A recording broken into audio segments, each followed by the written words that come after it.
Hebu tuendelee kusimama kwa muda mfupi tu sasa kwa ajili ya maombi, na tuinamishe vichwa vyetu. Sijui iwapo katika kusanyiko letu usiku wa leo, je, kuna yeyote hapa ambaye angetaka kukumbukwa katika maombi? Ifanye haja yako ijulikane unapoinua mikono yetu kwa Mungu.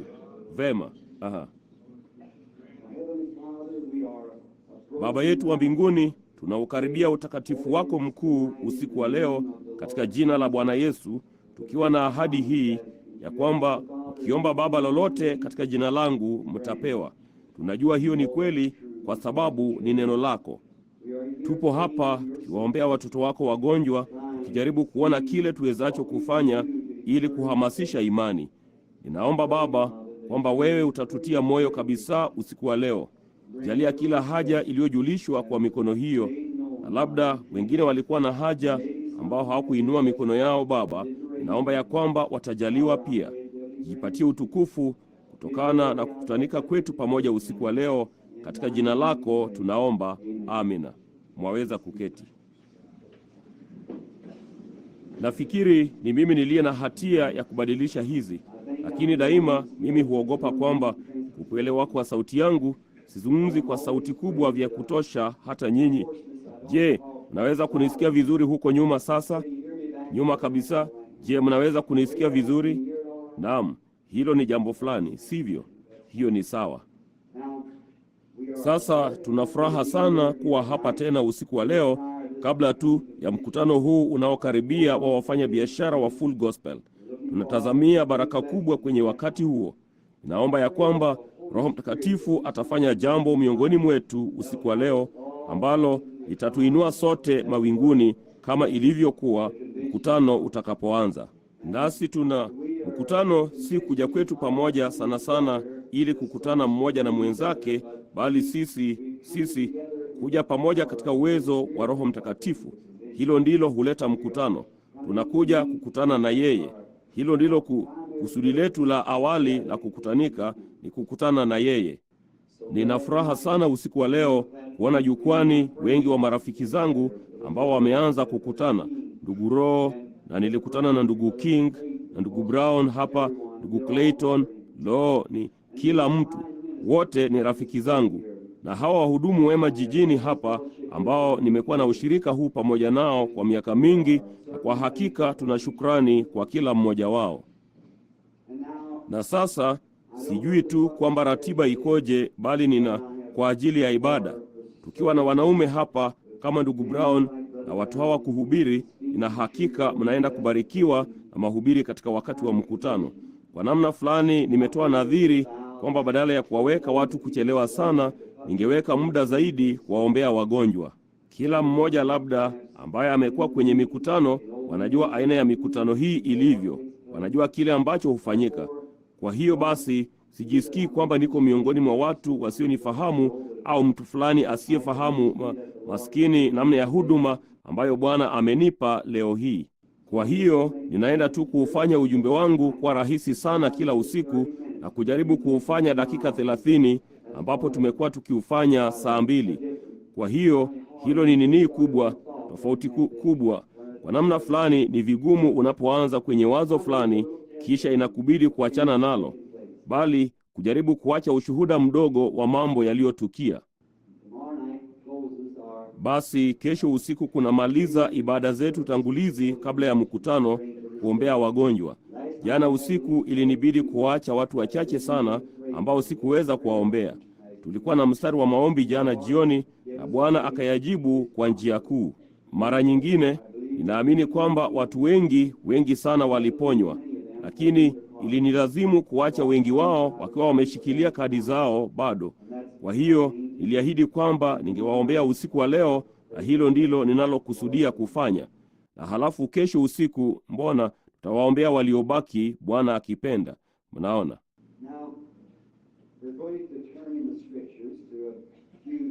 Sasa tutafungua katika maandiko, kwenye maandiko machache ambayo nimeyaandika hapa kwa kile mimi, kama ningekiita fungu, nisingejua kama wanakiita fungu au la, bali kwa ajili tu ya fungu ninataka kuchukua wazo hili. Neno la Mungu linahitaji utengano mkamilifu kutokana na kutokuamini. Na sasa ningependa kusoma kutoka kwenye Biblia katika kitabu cha Mwanzo, mlango wa 13 wa Mwanzo, na tungependa kuanzia na kifungu cha 5 kusoma. Ninapenda tu kulisoma neno, kwa sababu nisemacho kinaweza kushindwa, huyo ni mwanadamu. Bali kama nikisoma tu neno hili, kile yeye asemacho hakiwezi kushindwa. Kwa hiyo basi, ninajua kutakuwa na uzuri kutoka kwa hilo, kama si zaidi ya kusoma tu neno. Kifungu cha 5 tunaanza cha mlango wa 13. Na Lutu aliyesafiri pamoja na Abramu, yeye naye alikuwa na makundi ya ng'ombe na kondoo na hema, na ile nchi haikuwatosha ili wakae pamoja, maana mali zao zilikuwa nyingi hata wasiweze kukaa pamoja. Kukawako ugomvi kati ya wachunga wanyama wa Abramu na wachunga wanyama wa Lutu, na siku zile Wakanaani na Waperizi walikuwa wakikaa katika nchi. Abramu akamwambia Lutu, basi usiwepo ugomvi na kusihi kati ya mimi na wewe, wala kati ya wachungaji wangu na wachungaji wako, maana sisi tu ndugu.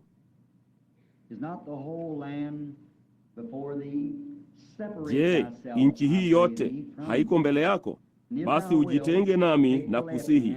Ukienda upande wa kushoto, nitakwenda upande wa kuume; ukienda upande wa kuume, nitakwenda upande wa kushoto.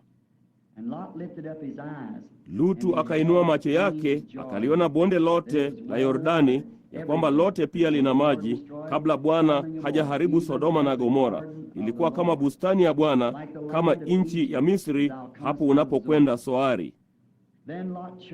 Basi Lutu akajichagulia bonde lote la Yordani. Lutu akasafiri kwenda upande wa mashariki, wakatengana wao kwa wao.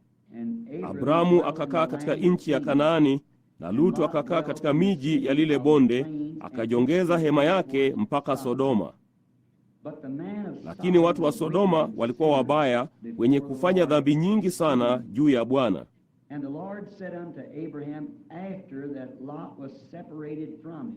Bwana akamwambia Ibrahimu alipokwisha kutengana na Lutu, inua sasa macho yako ukatazame kutoka hapo ulipo, upande wa kaskazini, kusini, mashariki, magharibi. Maana nchi hii yote uionayo nitakupa wewe na uzao wako hata milele.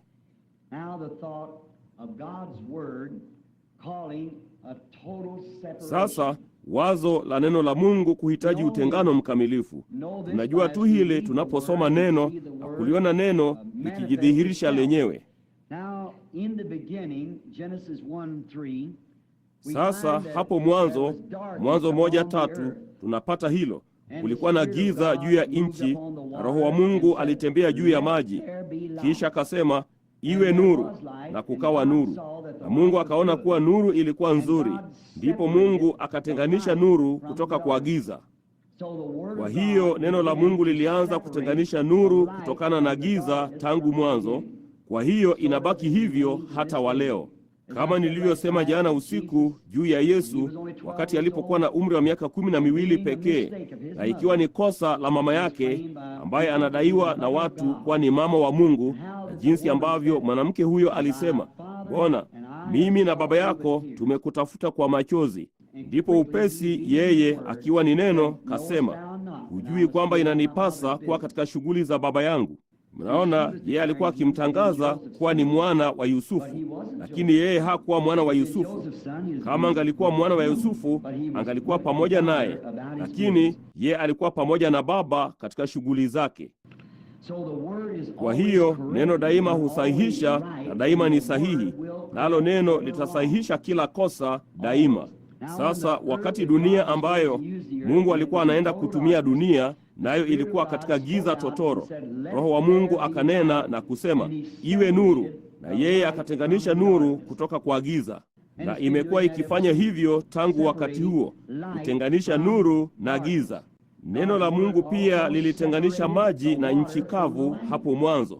Mungu alinena, nayo maji yakatenganishwa na nchi kavu. Kwa hiyo hilo, yeye alikuwa na sababu ya kufanya hivyo. Mungu kamwe haneni neno isipokuwa awe na sababu ya kulinena neno hilo. Yeye si kama mimi na wewe ambao tuna nini tu, ama hasa mimi ambaye hunena mambo mengi sana ya kipumbavu. Mungu hunena kila neno likiwa na maana na jambo fulani analojaribu kutimiza, na atalitimiza kwa neno lake, na hilo litatenda kile hasa alichosema litatenda. Sasa kama Mungu alisema iwe nuru na kusiweko nuru, basi hilo si nini? Hilo si Mungu aliyelisema. Mnaona? Mungu anaposema jambo lolote, yeye lazima atetee lile asemalo. Na neno la Mungu likiisha kuthibitishwa, hilo ni nuru. Sasa neno lenyewe si nuru mpaka liwe ni nuru iliyothibitishwa. Kama Mungu alisema iwe nuru na hakukuwa na nuru yoyote, basi halikuwa ni neno la Mungu. Bali nuru ilipotokea duniani, hiyo ilionyesha kwamba neno lilithibitishwa na ikawa nuru. Sasa leo hii, ikiwa Mungu ametoa ahadi, na wakati ahadi hiyo ikithibitishwa, basi hiyo ni nuru. Hiyo ndiyo nuru ya siku hii, wakati neno limethibitishwa. Neno kwa ajili ya majira hayo limethibitishwa. Basi Mungu alikuwa anaenda kuwa na nchi ambapo alikuwa anaenda kupanda mimea, na yeye angekuwa na watu juu ya nchi. Ndipo basi akanena na kutenganisha maji na bahari. Halafu pia yeye alitenganisha katika mwanzo uhai kutoka kwa mauti. Sasa ikiwa tunaamini neno la Mungu, hilo ni neno la uzima kwetu. Lakini tukiliswali neno la Mungu, ni kifo kwetu. Kwa kuwa Mungu amenena, ni nani awezaye kukataa hilo? Unaona? Na tukiliswali neno la Mungu, basi hilo linakuwa kifo. Kama vile Hawa. Sasa Hawa aliswali sehemu moja ndogo ya neno la Mungu, na hiyo ikafanya nini? Ikasababisha matatizo haya yote tuliyo nayo. Kama angalidumu nyuma ya neno, ameimarishwa nyuma ya neno, silaha zote za Mungu, na asikose kuliamini, basi isingalifanyika jinsi ilivyofanyika. Kamwe isingalikuwa hivi ilivyo. Lakini mnaona, kukaja mauti. Basi Mungu pia alikuwa na upatanisho. Akiwa na rehema kwetu, yeye alikubali mauti mbadala kwa ajili ya kifo chao, ambacho wote wawili alitenganisha uhai na mauti pia katika bustani ya Edeni. Na yeye alifanya hivyo kwa neno lake. Pia leo hii anafanya jambo lile lile. Wakati tuko kwenye giza kuu, kama nilivyozungumzia Jumapili, giza juu ya nchi, juu ya watu, na giza kuu. Katikati ya haya yote, yeye angali analinena neno lake la uzima kwa wale wanaotaka kuliamini. Na sasa tunaona kwamba ikiwa Yesu daima ametuambia kwamba kuna utengano, nasi tunaona ya kwamba kitu cha mwisho kilichobashiriwa kwa jamii ya wanadamu kabla ya sikukuu ya mwisho tutakapopaa kuingia katika uwepo wa Mungu, utakuwa na utengano wa mwisho. Yeye atawatenganisha kondoo na mbuzi. Mungu atatenganisha. Daima amekuwa akitenganisha, na hiyo ndiyo anayofanya usiku wa leo. Hiyo ndiyo yeye hufanya daima. Unaweza kuiona katika kila mkutano. Yeye hutenganisha imani na kutokuamini. Yeye hunena, hujitangaza mwenyewe kwa wale watakaomwamini na kuwa na imani katika yeye.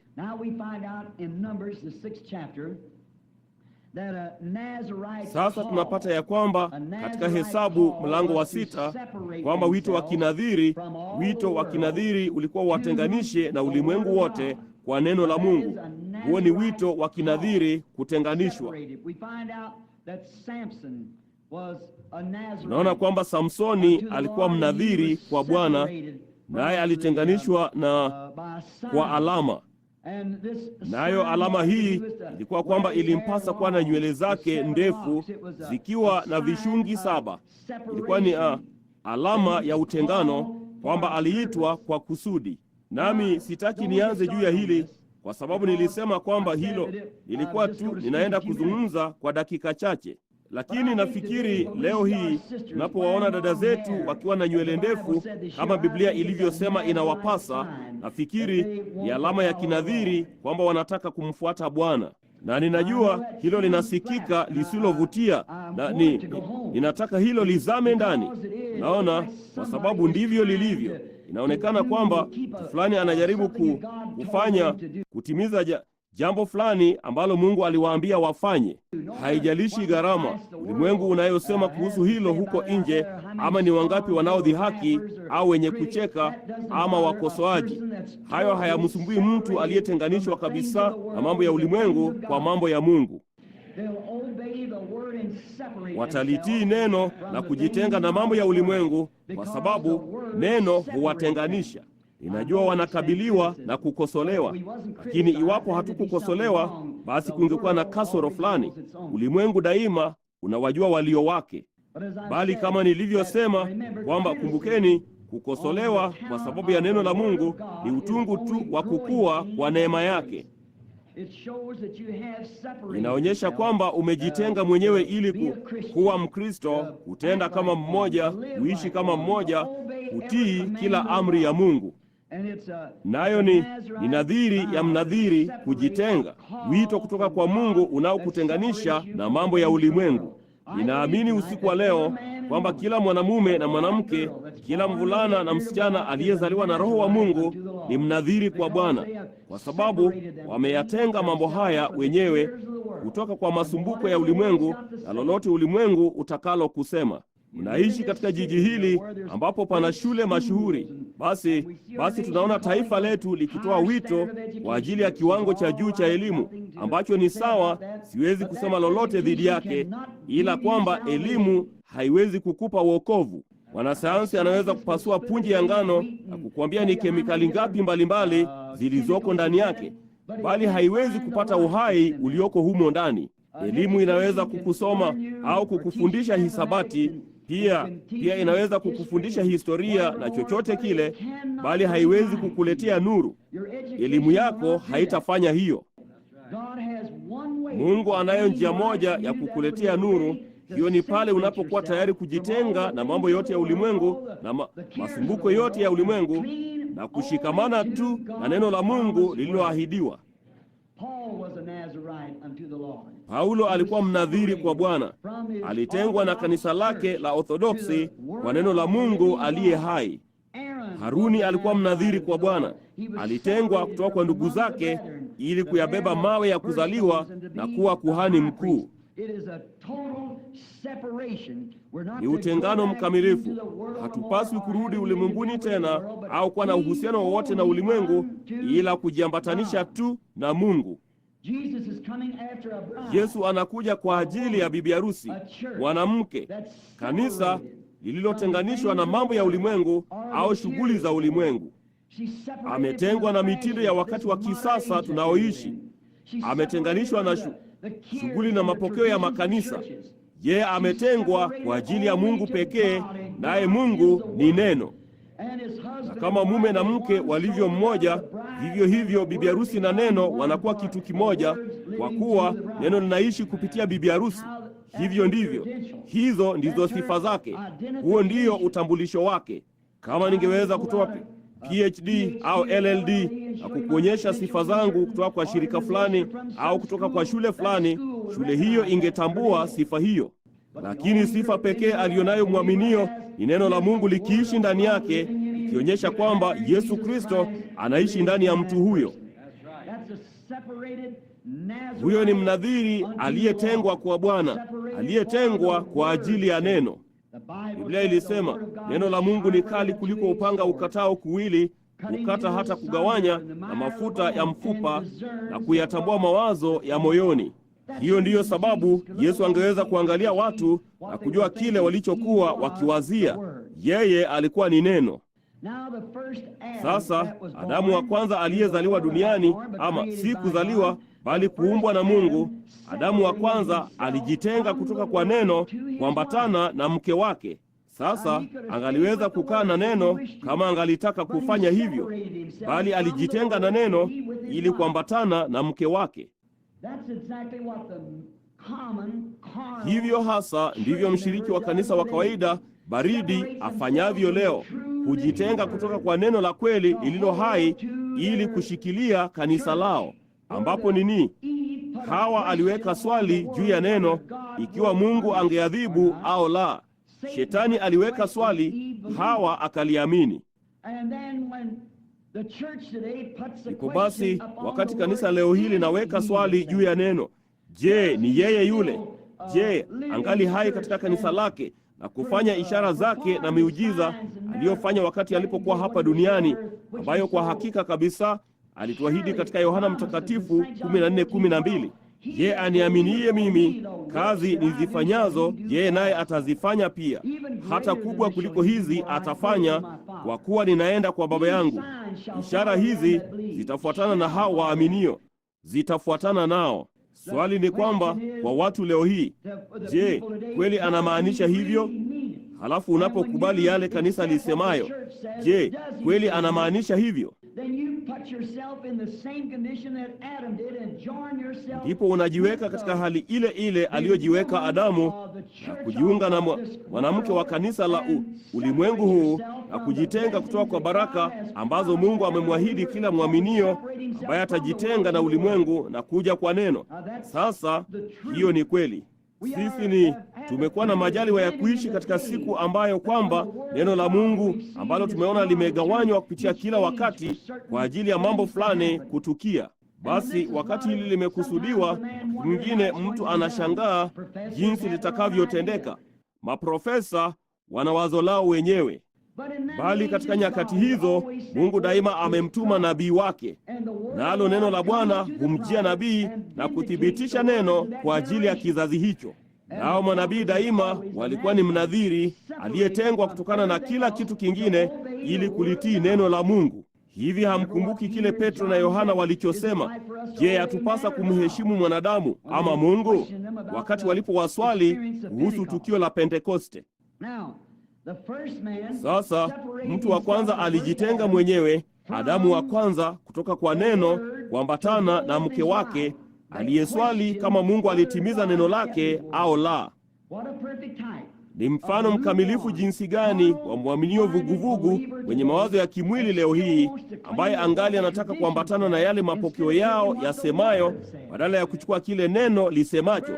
Mfano halisi kabisa, alitengwa kuambatana na mke wake. Mwaminio wa kimwili ametengwa kutoka kwa neno kuambatana na kanisa. Bali wakati Adamu wa pili alipoumbwa katika tumbo la uzazi la mwanamke na akaja ulimwenguni, je, alikuwa mnadhiri kwa neno la Mungu?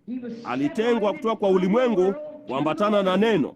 Sasa Waebrania mlango wa 7 kifungu cha 26 inatuambia kwamba hao makuhani daima walifariki, lakini huyu Yesu alikuwa mtakatifu na alitengwa kutoka kwa wenye dhambi. Dhambi ni kutokuamini. Hakuna kutokuamini kuliko kupatikana ndani yake mahali popote. Wakati alipokuwa hapa duniani, yeye alisema, ni nani awezaye kunihukumu kwamba nina dhambi? Dhambi ni kutokuamini. Ikiwa sijatenda yale tu yaliyotabiriwa kwa ajili ya wakati huu, kama sijatimiza matakwa ya kile Masihi anachopaswa kufanya, basi msiniamini. Kasema, yachunguzeni maandiko, kwa kuwa ndani yake mnadhani mna uzima wa milele, na hayo ndiyo yanayonishuhudia mimi. Yanawaambia kuwa yeye ni nani, kwa sababu ilikuwa imetabiriwa tangu Edeni kwamba kungekuja Mwokozi. Nabii alisema kwamba angezaliwa na bikira, na jinsi ambavyo kwamba angeitwa Imanueli. Na pia yeye alikuwa mshauri, mfalme wa amani, Mungu Mwenyezi. Na hilo ndilo walilomshtakia, kujifanya mwenyewe Mungu. Yeye alikuwa ni Mungu, na yeye alikuwa mfalme wa amani, Mungu Mwenyezi na Baba wa milele. Hamna baba mwingine ila yeye, tukinena kiroho. Yeye ndiye Baba wa pekee, Baba yetu sisi sote. Basi tunaona waaminio wote, yeye ndiye Baba yao, wote watakaoliamini neno lake. Kwa kuwa yeye alitengwa kikamilifu kutoka kwa kanisa, kutoka kwa mapokeo yake, kutoka kwa mama yake, kutoka kwa ulimwengu, na alifanya lile tu lililompendeza Baba.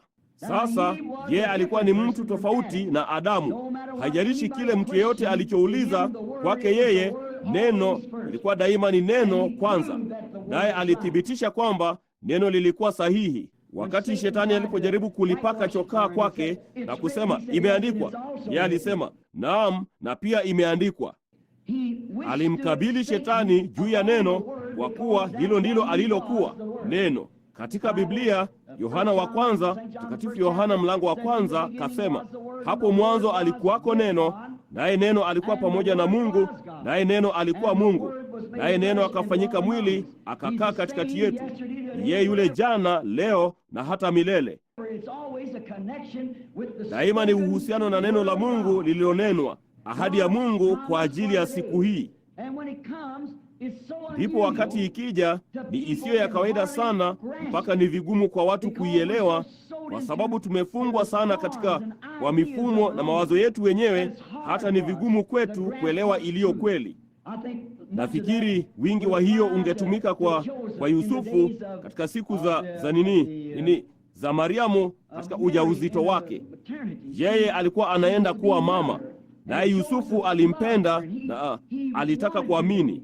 Alikuwa ni mtu mwenye haki, mtu mwema, naye alitaka kuamini hadithi hiyo ambayo Mariamu alikuwa akimsimulia, lakini bado kulikuwa na swali kwamba sasa yeye ni mwanamke mwema.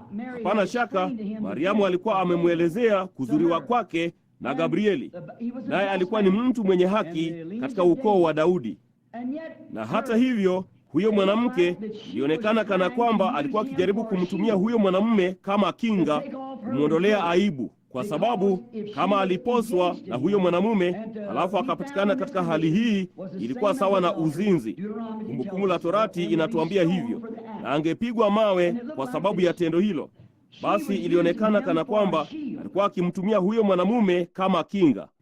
Naye mwanamume yule, mtu mwema, mtu mwenye haki, Biblia ilisema alikuwa ni mtu mwenye haki. Lakini tukio la mwanamke huyu lilikuwa lisilo la kawaida, asingeweza kulielewa.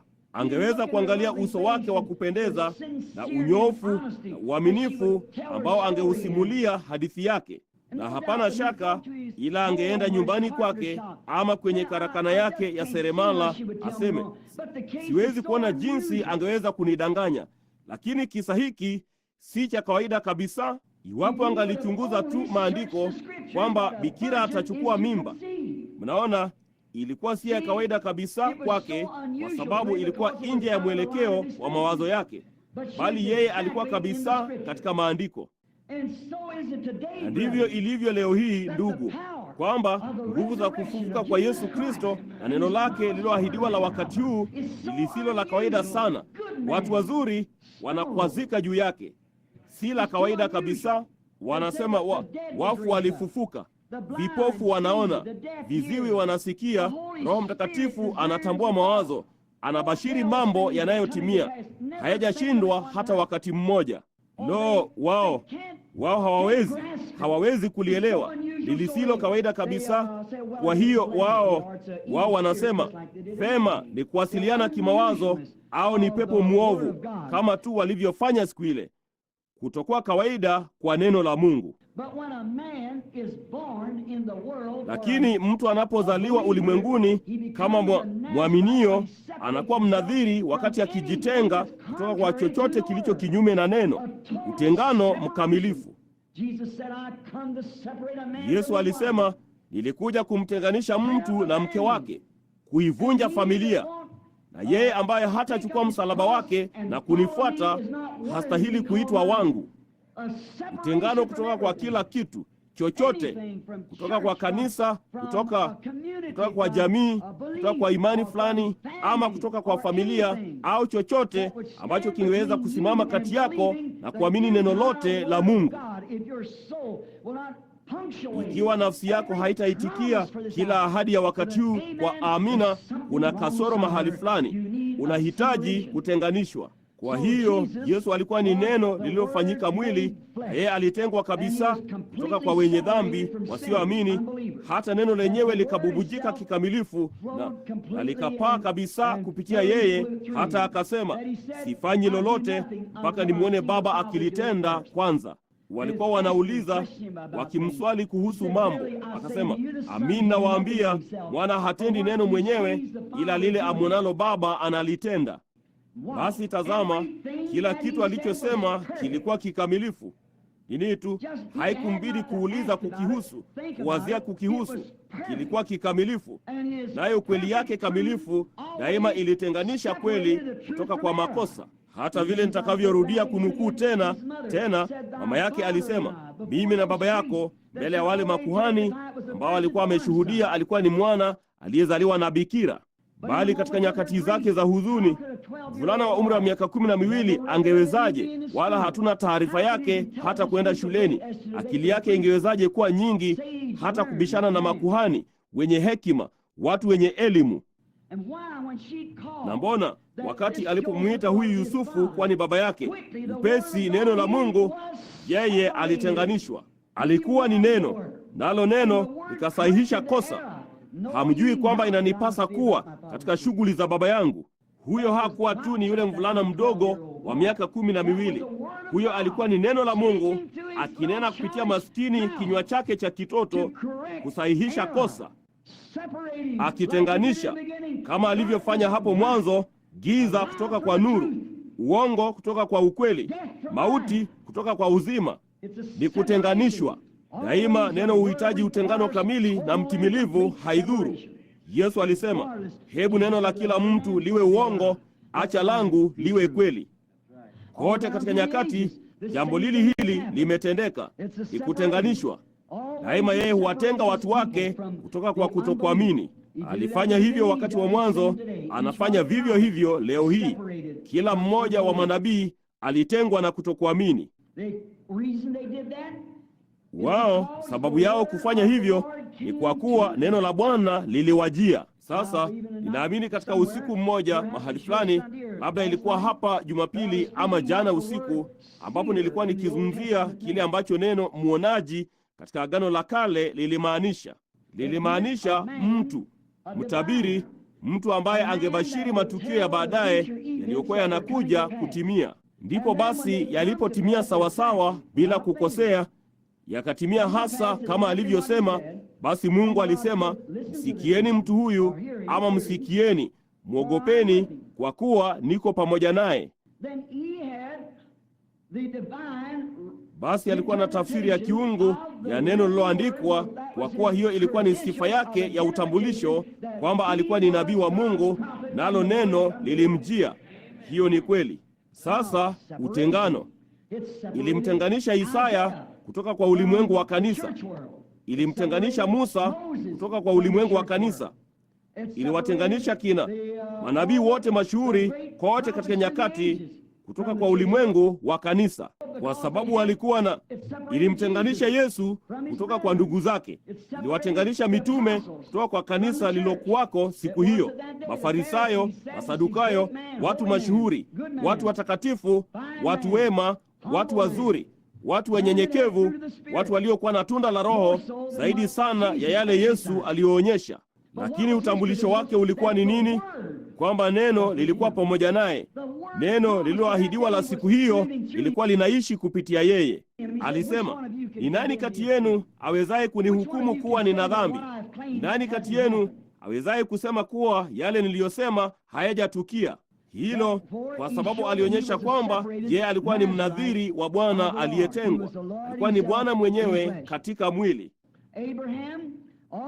Ibrahimu pia alikuwa ni mtu aliyetengwa kutoka kwa ulimwengu. Wakati Mungu alipomwita Ibrahimu kwenye umri wa miaka 75, jitenge mwenyewe kutoka kwa jamaa zako na kutoka kwa kutokuamini kote, na uje katika ulimwengu ambao hujawahi kutembelea hapo kabla, na miongoni mwa watu ambao hujawajua hapo kabla.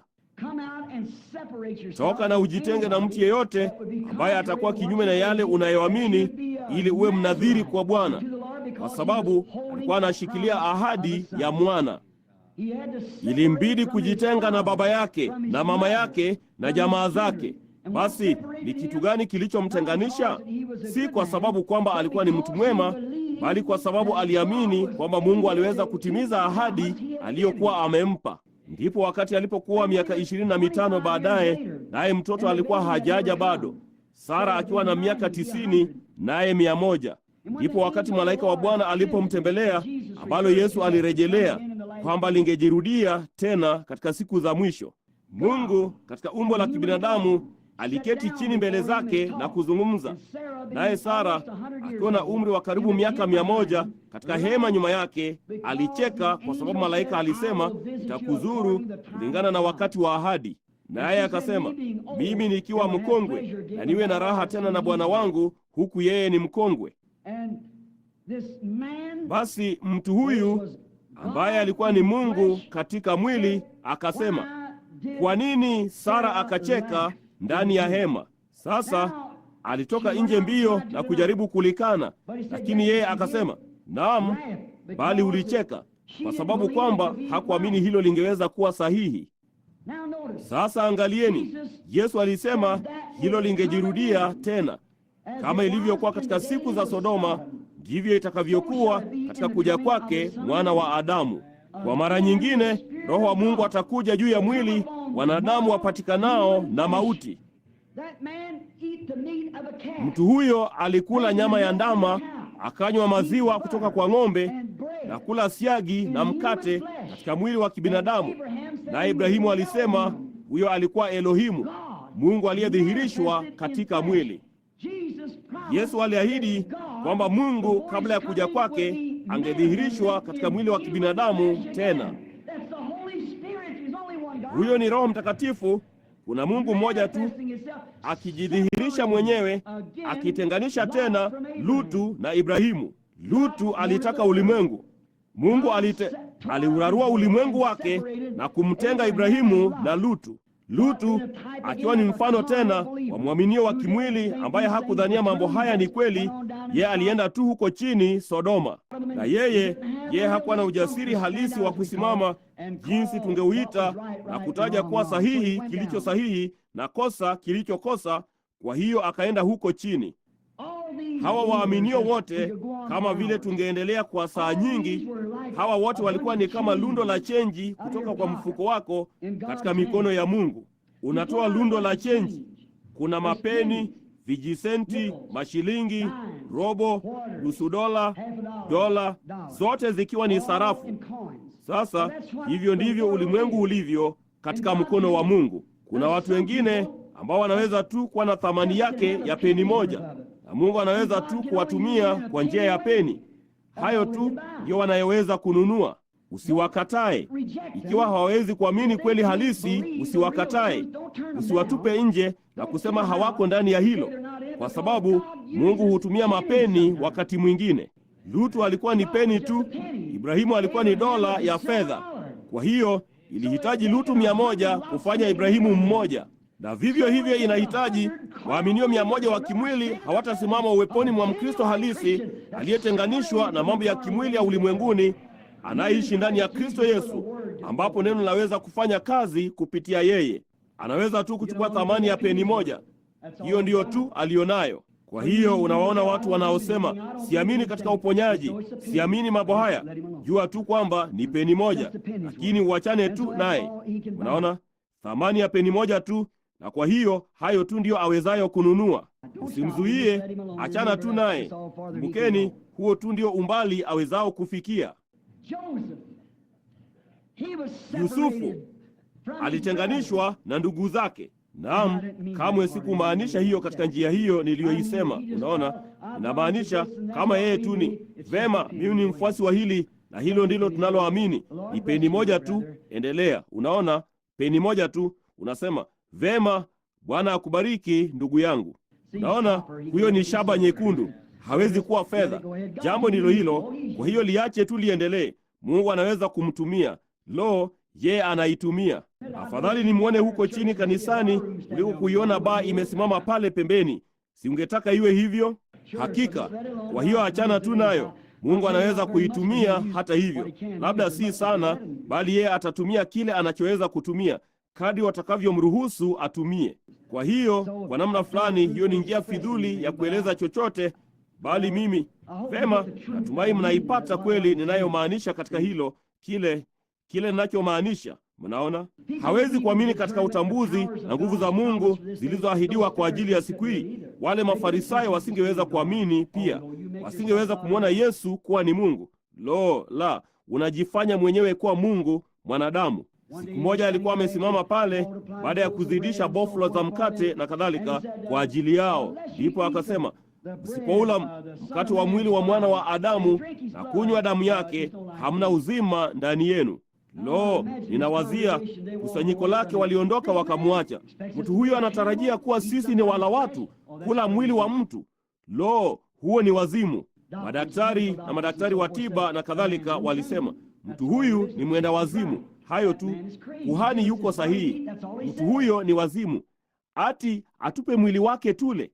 Hayo tu ndiyo aliyosema. Mnaona, lakini nia ya kiroho labda hawakuweza kuelewa hilo. Wale wanafunzi hawakujua hasa kile hilo lilichomaanisha, bali waliliamini hata hivyo. Kwa sababu hilo lilitoka wapi? Lilitoka kwa yule waliyemjua kuwa ni mwana wa Mungu. Huenda nisiweze kuelewa yote yaliyoko hapa ndani, bali ninaiamini. Ni neno la Mungu. Ninataka kujitenganisha mwenyewe kutokana na chochote kilicho kinyume cha hiyo. Nimejaribu kusimama namna hiyo. Tazama kundi jingine, wale 70 aliowaita. Siku moja yeye alikuwa amesimama akizungumza nao, ndipo akasema, Mwana wa Adamu atapaa kwenda mbinguni kule alikotoka. Wakasema, mtu huyu ametupeleka mahali alipozaliwa. Tunamjua mama yake Mariamu. Mbona tunawajua ndugu zake? Tunawajua wote. Halafu basi mtu huyu anaenda kuchukua Mwana wa Adamu, anakuja anapaa kwenda juu mbinguni kule alikotoka. Alitoka Bethlehemu. Alifanyaje hilo? Mnaona, yeye aliisema kwa njia hiyo. Mnaona, nao hawakutembea naye tena, waliondoka wakaenda. Wakasema, mtu huyu tunajua ana kasoro fulani. Hao wanafunzi wakakaa pale pale. Mnaona, waliamini. Walikuwa wameliona neno loahidiwa kwa ajili ya siku hiyo ikithibitishwa na kudhihirishwa na yeye. Ni nani aliyeweza kuumba isipokuwa Mungu mwenyewe? Angeweza kuchukua mkate, na walijua huyo alikuwa ni mwana wa Mungu. Kama ilikuwa katika mafumbo au la, kwamba walielewa hilo au sivyo, waliendelea na safari kwa vyovyote vile, kwa sababu neno lilithibitishwa, na walitenganishwa na chochote kinyume na hilo. Mungu atusaidie kuwa na imani kama hiyo. Tunaiamini Biblia hii kuwa ni kweli. Huenda nisiwe na imani ya kutosha kuzifanya ahadi zote kutimia, bali ninaamini hiyo kwa vyovyote vile. Ninaamini saa hii tunayoishi. Yusufu alitenganishwa na ndugu zake bila sababu. Sasa shida yao ilikuwa ni nini? Hakuwa tayari kutenganishwa. Hayakuwa ni mapenzi yake kutengwa, bali walijitenga wenyewe kutoka kwake. Unaona, kutoka kwa dola yake angavu inayong'aa. Thamani yao ya peni isingestahimili hiyo. Walijua walikuwa ni wazee. Walijua kwamba Isaka alikuwa nani wao, Yakobo alikuwa ni baba yao, nao walijua hiyo kuwa ni kweli. Lakini Yusufu alizaliwa, asingesaidia hiyo. Alikuwa ni wa kiroho. Aliona maono, aliweza kutafsiri ndoto, na zilikuwa kamilifu kabisa. Lolote alilosema lilikuwa ni kweli. Nao ndugu zake wazee walisogea kwa wivu, wakamuuza kwa Wamisri. Naona wao walijitenganisha wenyewe naye kwa sababu walikuwa mapeni. Je, alikuwa ni wa thamani tofauti? Ndivyo ilivyo na mwaminio halisi leo hii. Yeye ni wa thamani tofauti. Watajitenganisha. Hawaelewi hilo. Shaba nyekundu kutoka kwa fedha. Sasa tunaona walienda na wivu wakamuuza. Kwa nini? Wanafanya jambo lile lile leo hii. Kilichokuwa hasa, walisema ilitokana na wivu. Hawakutaka kuvunjika kwa sababu kwamba thamani iliyokuwa ndani yao haikuwa ndiyo thamani iliyokuwa ndani yake. Basi kwa sababu ya hiyo walikuwa na wivu, kwa sababu wao walikuwa mapeni, naye alikuwa ni dola. Mnaona? Sasa iwapo peni ingesema, jina la Bwana libarikiwe, ndugu yangu dola hapa, unaona, siwezi kufanya chenji afanyayo yeye, bali nitafanya kile niwezacho. Hivyo ndivyo tungeendelea. Basi Mungu angemaliza mpango wake ipasavyo. Kama nilivyowahubirieni Jumapili, mdundo mkubwa wa neno la Mungu ukipigwa, mabadiliko na njia panda, ni Mungu tu akibadilisha nyakati, kama vile kiongozi katika mdundo. Tunapoona mabadiliko haya ya nyakati na mabadiliko ya majira, angalia chini kwenye karatasi hapa, nawe utaona tunapaswa kuwa hapa. Inawapasa kutenda hili, hakuna njia kwao kulikwepa. Nao muziki, kwa mtu asiyeelewa mdundo, ni kitu gani? Ni lundo la kelele za kutatarika. Hauelewi, hata haumvutii. Anatamani, laiti wangalifunga ili niweze kwenda nyumbani. Haumvutii, maana hajui huo mdundo. Haujui. bali mtunzi anajua mwisho tangu mwanzo. Unaona, na iwapo kiongozi hayuko katika roho yule yule wa mtunzi, hawezi kuutekeleza, kwa kuwa wote unafanywa kwa ishara. Na ikiwa ishara haithibitishi huo, wanamuziki watachezaje huo? Amina. Jambo ndilo hilo. Baragumu ikitoa sauti isiyojulikana, ni nani awezaye? Ni nani atakayejua jinsi ya kujitayarisha kwa vita, kurudi nyuma, ama chochote cha kufanya? Itazame neno na uone mahali tunapoishi, ndipo unaweza kuona mapeni kile yafanyacho. Lakini unaweza kuwaona wale wanaong'aa, wanaotazamia na wanajua neno na kutazamia ishara hizi kutukia. Hilo hapo, kama vile maskini mwanamke yule pale kisimani, wakati yeye aliposema, nenda kamuite mumeo, akasema, sina mume. Akasema, hiyo ni kweli, umekuwa na 5. Mwanamke huyo akasema, Bwana, natambua kwamba wewe ni nabii. Hatujakuwa nao kwa mamia ya miaka, bali tunajua Masihi yuaja, na yeye atakuwa ni nabii. Hilo ndilo atakalofanya. Akasema, mimi ndiye. Lo, mdundo wa muziki ulienda tu sawa kabisa, kutoka kwa sauti ya chini hadi ya juu. Akakimbia kwenda mjini, akasema, njooni muone mtu aliyeniambia mambo niliyofanya. Haimkini kuwa huyu ndiye Masihi, yeye yule tuliyekuwa tukimtazamia. Hakika, mnaona, yeye alielewa kile karatasi ya muziki ilichokuwa katika mdundo ule unaotenganisha imani na kutokuamini. Imani inaweza tu si kuja kwa kanisa. Imani huja kwa kusikia neno la Mungu, kujua kwamba hilo ni kitu gani. Sasa tunaona jambo lile lile leo hii. Watu wengi huangalia karama. Katika kufunga sasa dakika zingine 5, watu huangalia karama, ndipo wanawazia, lo, kitu kikuu jinsi gani, na wanajaribu kuiga karama. Huwezi kufanya hivyo. Una nini tu? Huwezi kuifanya peni kuwa dola. Huwezi kuifanya kuwa shilingi. Unaona, huwezi kuifanya ndururu. Ni peni. Lakini ikiwa tu utajitambua kuwa ni peni na uambatane na chenji zingine, unaona, Mungu anaweza kukutumia. Huenda tusiweze kufanya yote.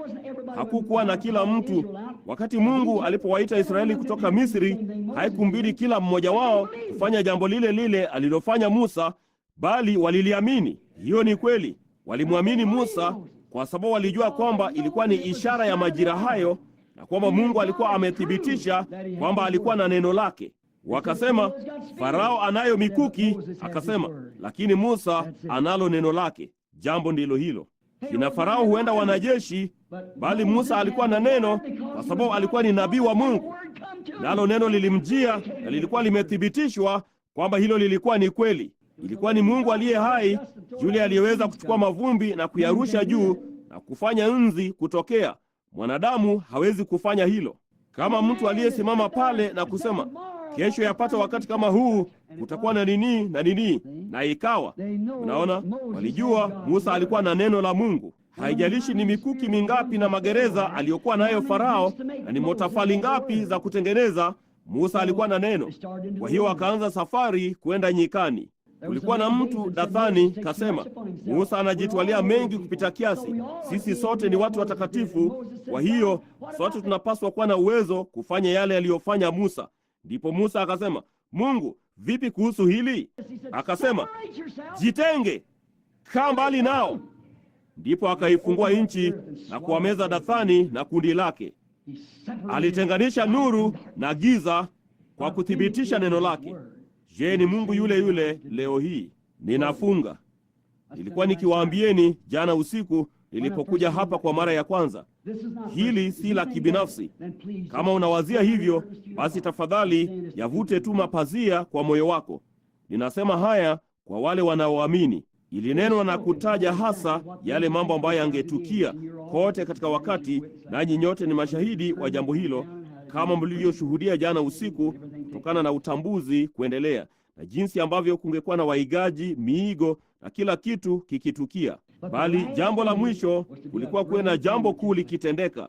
Tumekuwa tukilitazamia kwa miaka, nasi sote tunajua wakati lilipotendeka mara ya kwanza, wakati uumbaji ulipotokea mara ya 3, na halafu mara ya 4. Jana usiku niliwaambia mara ya 5 ulipotukia. Nao unangojea hili baraza la makanisa wakati likiungana na Waprotestanti. Kama nikinena Jumapili asubuhi, hilo ndilo ninalotaka. Ninamaanisha Jumamosi asubuhi, Hilo ndilo nalotaka kuzungumzia. Mnaona sasa? Ndipo basi hili likuunganika pamoja, basi Roho wa Mungu daima huinua kiwango dhidi yao. Mnaona, yupo mtu anayeketi hapa usiku wa leo ambaye ni shahidi wa jambo hili. Nilikuwa huko Colorado si muda mrefu uliopita, majira haya yaliyopita ya kupukutika. Mimi huenda huko kwa ziara za kuwinda, na kama kawaida mimi huwa huko juu kwenye ukumbusho wa kila mwaka wa ndoa yangu. Wakati tulipooana na mke wangu, nilikuwa nimeweka akiba vijisenti vyangu na kadhalika, na kutokana na kazi yangu, na niliziweka katika mkebe wa hamira, nami sikuwa na za kutosha kugharamia fungate na kwenda kuwinda. Kwa hiyo nikaweka tu zote mbili pamoja, na nikampeleka kwenye ziara ya kuwinda kwa ajili ya fungate. Kwa hiyo tangu wakati huo nimekuwa, kwa aibu yangu, sijawahi kuwa nyumbani pamoja naye kwenye ukumbusho wetu wa kila mwaka. Nilikuwa Colorado. Jana usiku niliwaona wahudumu wawili au watatu walikuwa hapa, waliokuwa pamoja nami huko juu kwenye kambi, mahali ilinibidi kushuka kutoka Alaska na kukutana nao kuwinda. Ilikuwa ni wavulana wa Martin, walikuwa hapa jana usiku. Mimi wapo hapa huko nyuma kabisa. Alafu maskini jamaa yule mwingine, ninasahau jina lake, anayeketi. Je, alikuwepo pia mwanangu? Hiyo ni kweli. Na labda, je, ndugu Palma yupo hapa? Mimi na tulikuwa huko juu milimani, nami ni kiongozi huko Colorado, nimewinda humo ndani kwa miaka. Basi kila wakati ukumbusho wetu wa kila mwaka tarehe 23 Oktoba huja, kuna mahali padogo ambapo nilimpeleka mke wangu kwenye fungate yetu juu kwenye milima ya Adirondack, na mahali hapa huonekana tu kama pale, ila tu pale palikuwa, hapa ni miti mitetemo hapa juu, kichaka kidogo, na kule juu kulikuwa mti wa Ulaya. Nami hutembea huko nje tarehe 23 wakati fulani katika mchana, ninavua kofia yangu na kumshukuru Bwana kwa ajili ya mke mwema mtiifu, ambaye amekuwa mtiifu na mwema kwangu kupitia miaka hii, na amenisaidia wakati ninapoenda kuhubiri Injili. Na kumekuwa kukavu sana huko Colorado mwaka huu, kama ambavyo imekuwa kote nchini. Ndipo mara moja kukawa, nadhani kulikuwa na watu 200 wametutangulia, ama watu 100, samahani, yapata watu 100 mbele yetu huko juu ya makambi. Na walikuwa wakipiga risasi huko juu kwa siku 4 ama 5, nami nilikuwa nimempiga risasi kulungu, yule niliyekuwa nikimwinda kwa miaka pia, bali mimi kukaja ukungu, nami sikuweza kumuona, nisingeweza kumpata, nami nilikuwa nikimsaka siku hiyo. Basi siku iliyofuata simu ama nini ikaja kwenye redio, dhoruba inakuja, huenda ikamimina futi 20 ya theluji katika milima hii usiku kucha. Basi kwa hiyo nikawaambia ndugu, niliwaita ndani, wavulana wa Martin walikuwapo pia. Nikasema, ndugu, mmesikia kile habari imesema. Sasa ikiwa mnataka kuondoka, afadhali muende sasa hivi, maana itakuwa imechelewa sana. Huenda mkakaa hapa kwa juma moja, nami ninapaswa kwenda, kwa sababu Jumatatu ijayo nina mkutano wafanyabiashara wa Kristo, wafanyabiashara wa Full Gospel kwenye tawi huko Tucson. Hata hivyo, jiamulieni wenyewe. Ukitaka kubaki, mimi ni kiongozi wenu, nitakaa hapa pamoja nanyi. Kila mmoja wao akapiga kura, tutakaa. Wale wavulana wa Martin wakiwa na gari lenye mwendo wa polepole, ama gari lenye mwendo wa kasi hasa, wote kulikuwa na kulungu kadhaa wa zaidi kule, tukawapa wavulana wa Martin na wengine, nao wakaondoka, maana wasingetoka kule hivyo tu. Kwa hiyo wao wameketi hapa kama shahidi usiku wa leo. Halafu siku iliyofuata niliwazia, vema, hakukuwa na theluji siku hiyo, siku ile waliotoka. Nikasema, nitampigia mke wangu simu na kumwambia ninashukuru kwa kuwa amekuwa ni mke mwema na kadhalika. Ni ukumbusho wake wa kila mwaka. Ndipo kesho nitaenda mahali pale tukifika kule juu kwa sababu ya theluji. Na kwa hiyo nikaingia ndani na nisingeweza kumpigia simu, nikarudi. Na kila mtu mjini akijitayarisha, nayo dhoruba kubwa ilikuwa inakuja, nalo gazeti lilisema ingeweza kumimina futi 20 ya theluji katika Colorado usiku huo. Ndugu Tom Simpson yupo ameketi hapa mahali fulani usiku wa leo, ama anapaswa kuwa. Yeye alikuwa huko Canada, alikuwa njiani akiteremka, nao akapita kando. Kasema, kwepa Colorado, dhoruba kuu. Je, upo hapa ndugu Simpson? Uko wapi? Naam, ameketi nyuma hapa nyuma. Nao walimwambia, kwepa Colorado, dhoruba kuu inakuja. Kwa hiyo nikamwambia dada na mke wa mtu mwingine wa ndugu Evans, sidhani ndugu Evans yupo hapa usiku wa leo, isipokuwa ameingia tu sasa hivi. Je, upo hapa ndugu Evans? Na sidhani amefika hapa bado. Atakuwa hapa kwenye mkutano hata hivyo. Basi nilimpigia mke wake simu, nami nikasema, sikuweza kumpata mke wangu, ameenda dukani. Ndipo nikasema, amwambie ndugu Tony Stromey, ambaye alikuwa ndiye rais wa tawi, isipokuwepo hapo Jumapili, amweke mhubiri mwingine tayari, kwa sababu huenda nisiweze kuondoka hapa kabisa, ndipo pamoja na wanaume hawa. Ndipo kukatokea nini? Usiku huo hakukuwa na theluji. Asubuhi iliyofuata mawingu yalitanda sana na yenye hasira. Nikasema, sasa ndugu, nimechunga ng'ombe hapa ndani kwa miaka na kuongoza. Tone dogo la kwanza la mvua, rudini kwenye kambi haraka mwezavyo, maana katika dakika 15 nimeona wakati usingeweza kuona mkono wako mbele yako kwa siku 2 ama 3 kwa wakati mmoja. Dhoruba inayopinda, hiyo ni futi 9,000 pale pale. Tena nikasema, nyinyi mtakuwa tu ndani ya dhoruba na mtapotea na mtakufa hapa milimani. Sasa tutatoka. Nilimweka kila mtu, nami nikarudi juu ya kilele.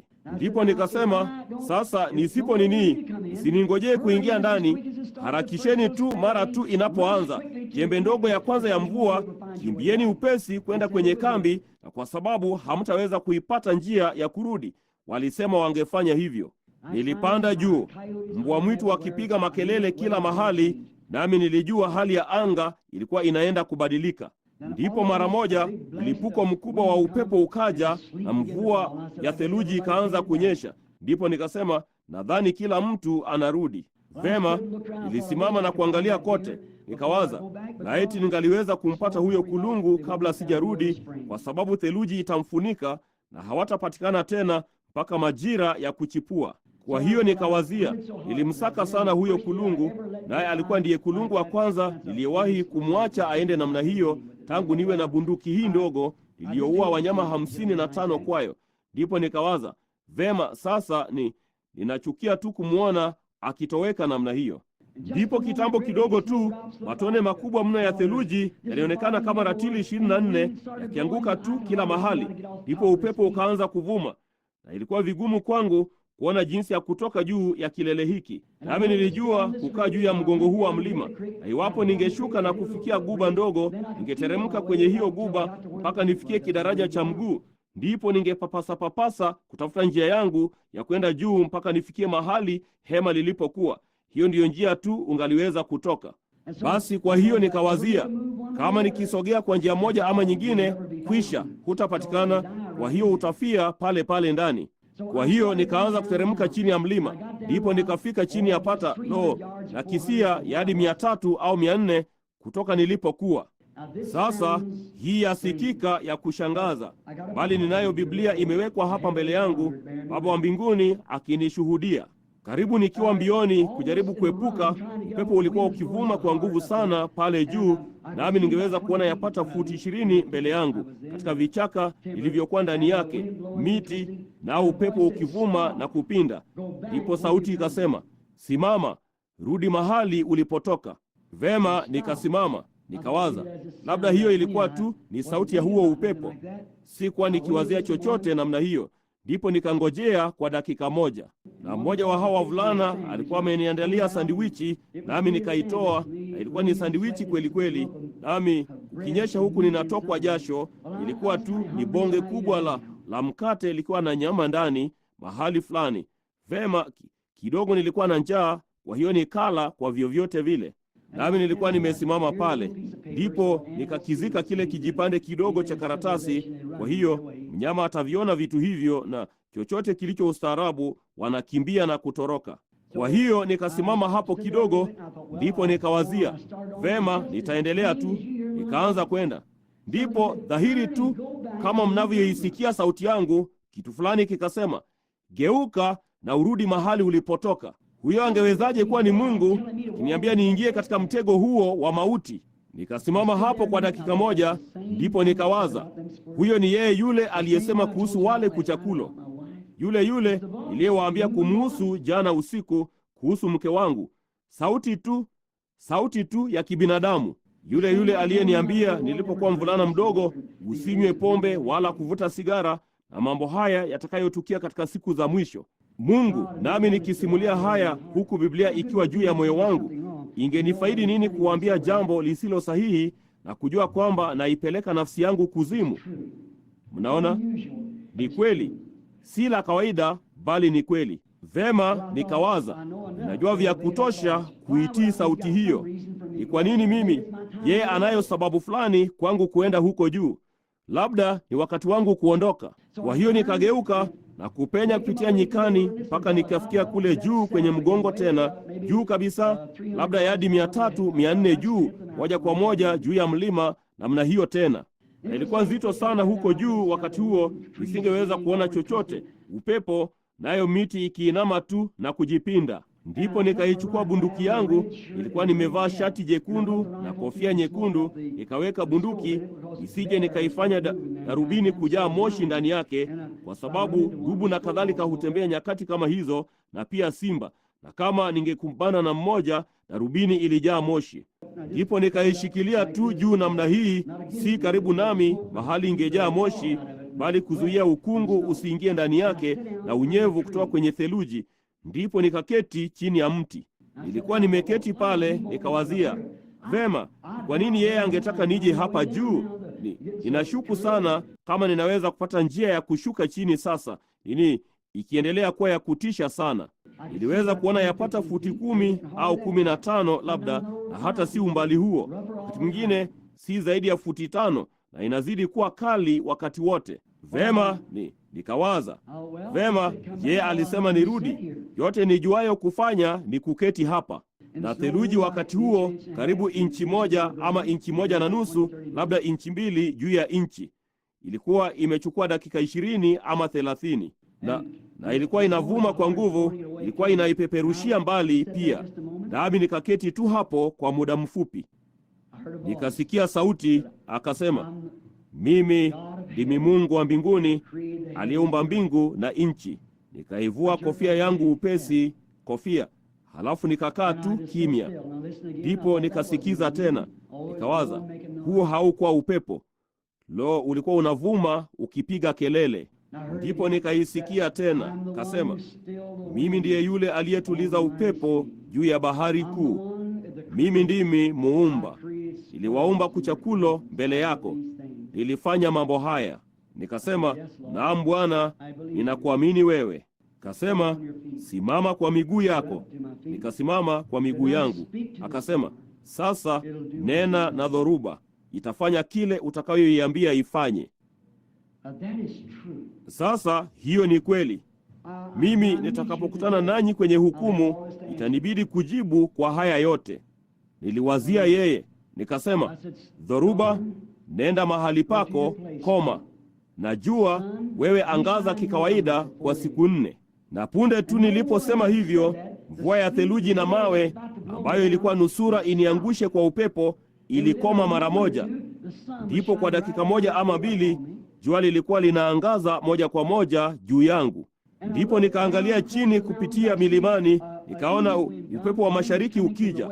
Upepo ulikuwa unakuja kutoka magharibi. Upepo wa mashariki ukaja na ulikuwa unakuja upande huu, na ningeweza kuona mawingu kiajabu tu. Mahali yalipoenda sijui. Nami nikasimama pale kwa dakika chache, machozi yakitiririka kupitia ndevu zangu, nazo zikiwa na mvi. Nikawaza, Mungu, kwa njia gani? Sijui la kufanya. Nikawaza, vema, nilikuwa nadhani ndugu hao wote wamerudi kwenye hema, nalo jua likiangaza kila mahali. Nikaanza kuteremka chini mlimani, na theluji yote ikikauka kwa hilo jua kali, mvuke ukitoka kwenye shati langu. Tofauti ya dakika 1 tu ama 2, nikaanza kutembea kushuka chini ya mlima. Ndipo nilipofanya hivyo, nikasema, nilisikia sauti ikisema, kwa nini usitembee pamoja na mimi? Nikasema, Bwana, majaliwa makuu kuliko yote niliyowahi kupata. Nikageuka na kuanza kurudi chini kupitia njia kubwa za kulungu, chini kupitia msitu huo ambao haujaguswa bado. Ndipo nikawaza, vema, nitaendelea kwenda huko chini mpaka mahali ambapo mimi humpigia saluti Meda, mke wangu. Nami nilikuwa ninaenda pale kama yapata nusu saa, robo tatu baadaye, theluji ilikuwa imekauka yote na kutoweka. Basi nikaanza kuwazia, sijui ni kwa nini mke wangu hajawahi kuniambia chochote kuhusu kwenda. Nikasema, ninakumbuka nilipompeleka huko juu kwa mara ya kwanza na kumnyanyua kuruka hayo magogo tulipokuwa tumeoana. Nikasema, sasa ana mvi. Nikamaka ndevu zenye mvi usoni mwangu, nyeusi na zenye mvi zikichangamana pamoja. Nikawaza, Bill, una muda mwingi zaidi, unazeeka. Kisha nikaanza kusonga. Ndipo nikaangalia juu. Ilionekana kana kwamba ningeweza kumwona amesimama mbele yangu pale, huku ameinua mikono yake, angali na kichwa cheusi. Nikainamisha kichwa changu chini. Ilikuwa nikipanda kwenda juu mahali padogo ambapo baadhi ya miti mitetemo na kuna njia ndogo iliyopinda kwenye nini. Niliinamisha tu kichwa changu kuegemea tawi namna hii. Nami nilikuwa nimesimama pale nikilia, na ningeweza kusikia kitu fulani kikienda pat pat pat. Ndipo nikaangalia chini. Yalikuwa ni maji yakitoka machoni mwangu kupitia ndevu zangu yakianguka kwenye majani makavu, ambapo yapata dakika 30 zilizopita kulikuwa na inchi moja ya theluji, huku kukivuma dhoruba kali. Niliposhuka chini kutoka mlimani siku 4 baadaye, hamna hata wingu moja angani kwa siku 4 baadaye. Nikaingia na kumwambia mtu wa kituo cha petroli, je, kumekuwa kukavu kabisa?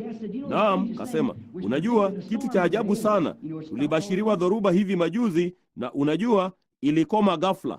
Halafu basi nikaja kufikia mpaka wa New Mexico nikirudi Arizona.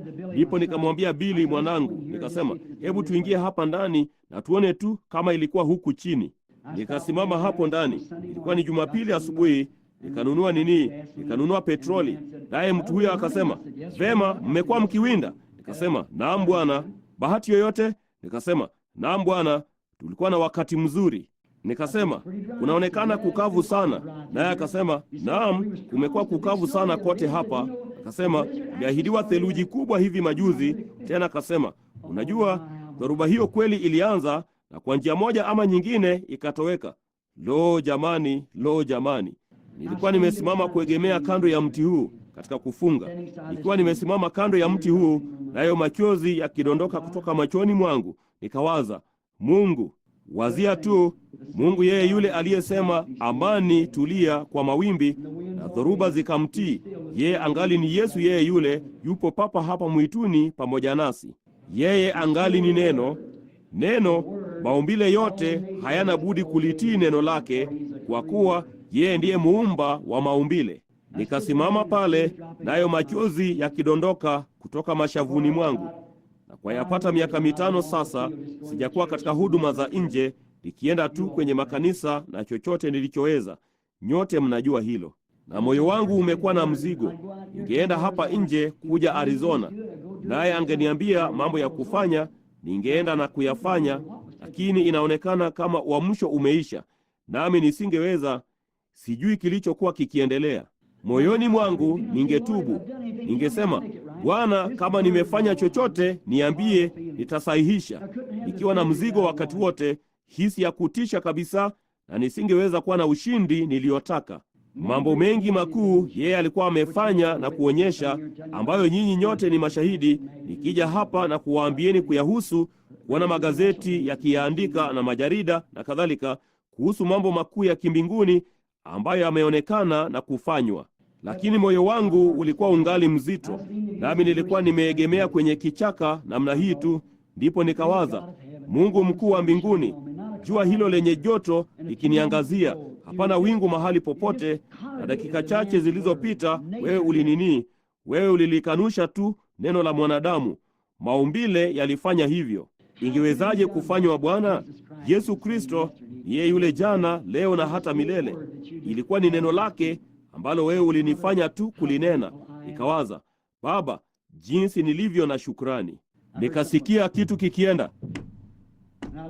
Ndipo nikaangalia, wakisimama moja kwa moja mbele yangu, walikuwa kulungu 2, 3, nao walikuwa wakiniangalia. Sasa kulungu hao walikuwa wametupiwa risasi sana katika juma lililopita, na kulikuwa na wawindaji humo ndani. Nami hapa nilivaa nyekundu. Mtu yeyote anajua kwamba wameenda upesi hivyo, bali walikuwa wakiniangalia. Tena kwa kulungu wa kuliwa Hakungeweza kuwa na yeyote bora. Alikuwa ni kulungu jike mkubwa, watoto wawili wa kulungu waliokomaa.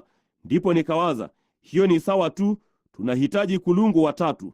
Kitu fulani kikasema, unajua, Bwana amewaweka mikononi mwako. Lakini nilipokuwa na wafanyabiashara wa Full Gospel, ndugu Clayton, yapata mwaka mmoja hapo kabla, alienda pamoja nasi wakati nilipomshika yule samaki mkubwa wa kumbukumbu. Mwaka huo, kwa ajili ya watu, niliwaua kulungu 19 wa kaskazini.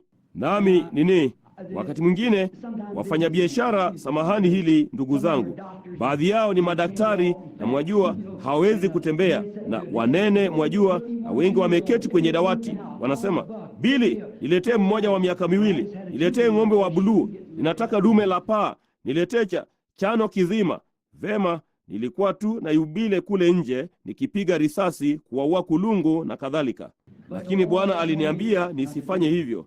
Nami nilimwahidi katika ile dhoruba kali kule Colorado miaka kabla ya hapo, nikasema, Bwana, nitawaongoza watu kwenye wanyama, bali si kuwaulia watu wanyama tena, la isipokuwa iwe ni dharura na inatubidi kumpata.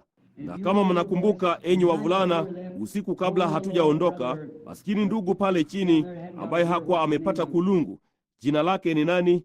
Palma, akaja na kuweka zaka ya $10 mkononi mwangu. Akasema, ndugu Branham, hizi ni zaka zangu, ziweke kanisani. Akasema, hivi utaniletea kulungu? Nikasema, vema, mimi ndugu Palma, nitafanya niwezayo. Alafu basi huko juu ndugu Evans alihitaji kulungu, na papo hapo mbele yangu walisimama wale kulungu watatu. Nilikuwa na hii bunduki yangu begani mwangu. Nikavuta tu bega langu namna hiyo, nikawaza, hawawezi kutoroka kutoka kwangu. Wapo papa hapa. Nilikuwa mwepesi sana na bunduki, ninaweza kuwaua wote watatu kabla hawajageuka. Unaona, nami nilikuwa na bunduki, nikawaza, hao hapo sawa. Nikaivuta tu bunduki upesi. Kisha ikawa kwamba niliwazia kuhusu ahadi hiyo. Nikasema, siwezi kufanya hivyo, siwezi kufanya hivyo. Nikasema, ninakumbuka wakati mmoja ambapo mtu alimwambia mwenzake, Mungu amemtia Yoabu mikononi mwako, ama Sauli. Yoabu alimwambia Daudi. Daudi akasema, Mungu aniepushe nisimguse mti wa mafuta wake. Hiyo ilikuwa ahadi yangu kwamba nisingefanya hivyo. Nikawaza, wako moja kwa moja juu ya kilima hiki, naweza kuwabingirisha moja kwa moja huko chini, tuweze kuwachukua kwa urahisi. Kulungu watatu wa kupendeza wamesimama pale. Nikasema, la, siwezi kufanya hivyo. Na hapa hawa wakija juu namna hiyo, watoto wa kulungu wawili wakubwa, wa kiume na wa kike, na mama kulungu, nao wakaja wakitembea, wakiangalia huku na huku, jamaa wakubwa wanono. Ndipo nikasimama pale kidogo, nami nikawaza, hiyo si kawaida kwa kulungu, nami nimevalia kitu chekundu namna hiyo. Nikawaza, nitawatisha. Nikasema, mko mikononi mwangu, msingeweza kutoroka hata mfanye nini, bali sitawadhuru, endeleeni. Walitazamana tu na wakaendelea kuja, na wakafika karibu sana nami, wakinitazama.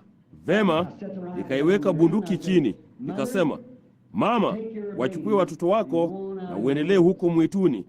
Nipo hapa ninaburudika katika uwepo wa Mungu.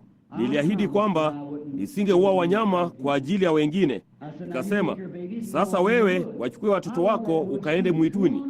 Mimi ninapenda huo mwitu pia. Nenda huko nje. Akaniangalia, na wote wawili wakaangalia kote, wote watatu. Ndipo wakageuka na kuondoka, kisha wakarudi tena. Ndipo nikasema, sitawadhuru. Nikasema, nendeni mkaingie mwituni, mko mikononi mwangu, msingeweza kuponyoka. Bali nikasema, nimekuwa mikononi mwa Mungu, na hata hivyo nisingeweza kuponyoka pia. Aliniachilia. Nilimtolea ahadi, ninawaachilia. Nendeni muwe na wakati mzuri, ufurahie misitu hii, ninaipenda, nyinyi endeleeni.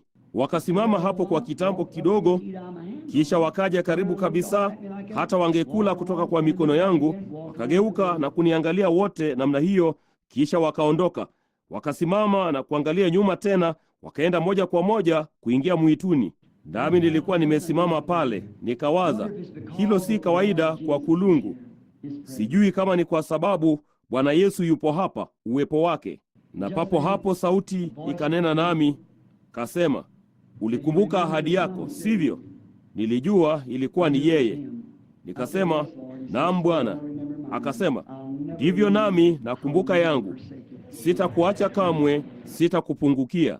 Mzigo huo ukainuliwa. Enyi marafiki wa Kristo, haujarudi tangu wakati huo. Hiyo ilikuwa ni Oktoba iliyopita. Nimekuwa ni mtu tofauti. Timiza ahadi yako kwa Mungu. Lolote unalomwambia Mungu liamini. Jitenge na chochote kinyume na neno lake. Mungu atasikia na kujibu maombi. Hebu tuinamishe vichwa vyetu kwa dakika moja.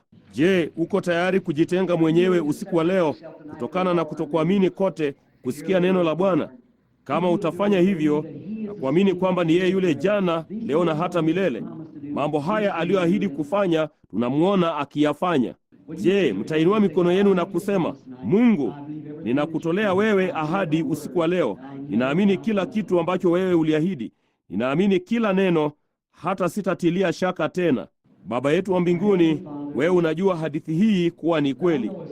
Hiyo ilikuwa ni mara ya 4, na halafu mara ya 5 ilikuwa kwa mke wangu wa thamani, wakati wewe juma lililopita, wakati yule daktari akiandika ile taarifa, kile kivimbe kikubwa kilitoweka kabla ya mkono wake kumgusa, sawa tu na ilivyosema. Sasa Baba, ninaomba ya kwamba wewe utawasaidia watu hawa. Ninatambua kwamba ninazeeka. Ninajua kwamba lazima niondoke karibuni. Nami ninaomba Bwana kwamba nijalie niwe mnyoofu na mwaminifu kwa ndugu zangu. Nijalie niwe mnyoofu na mwaminifu kwa watu wako. Ikiwa siwezi kuwa mwaminifu kwao, basi sidhani ninaweza kuwa mwaminifu kwako Bwana, maana ninataka kutoa ushuhuda wako.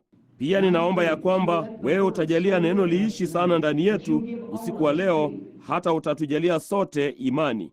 Na kwa karama hii ndogo ambayo watu hufikiria wakati mwingine kwamba karama ni kitu ambacho unaweka mikononi mwako na kuondoka na kwenda huko nje na kukata ukipenya. Karama si hicho Baba.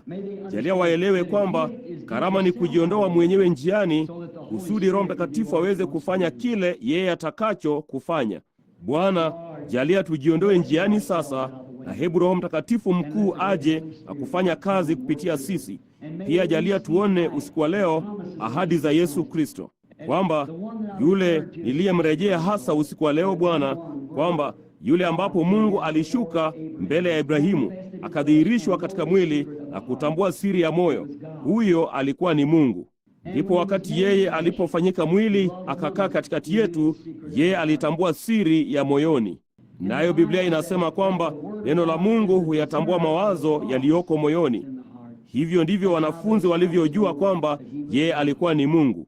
Sasa Baba, hivi wewe utakuja usiku wa leo na kuruhusu maskani zetu duni ziwekwe wakfu kwako, kwamba wewe utatufanya tuamini kwamba ni Roho wako aweze kujitambulisha miongoni mwetu usiku wa leo, kwamba wewe ungali ni neno. Ndipo tutajitenganisha wenyewe kutoka kwa kutokuamini kote na kukufuata wewe. Katika jina la Yesu naomba wewe utunenee. Amina.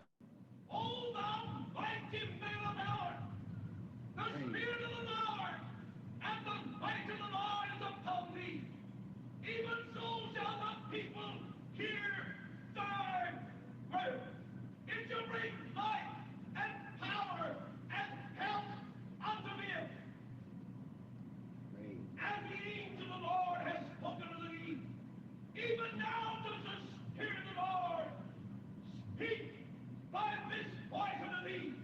Be thou encouraged. Thy vision shall be renewed. Thou shalt be strengthened in thy last days. Thou shalt run and not be weary. Thy youth shall be as the eagle that renews its strength. The cry of the people is unto thee.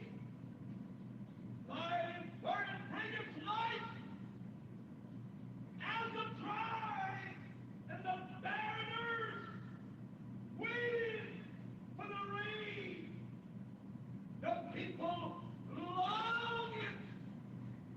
Those that are bound, the cries of those in chains, wait for thee.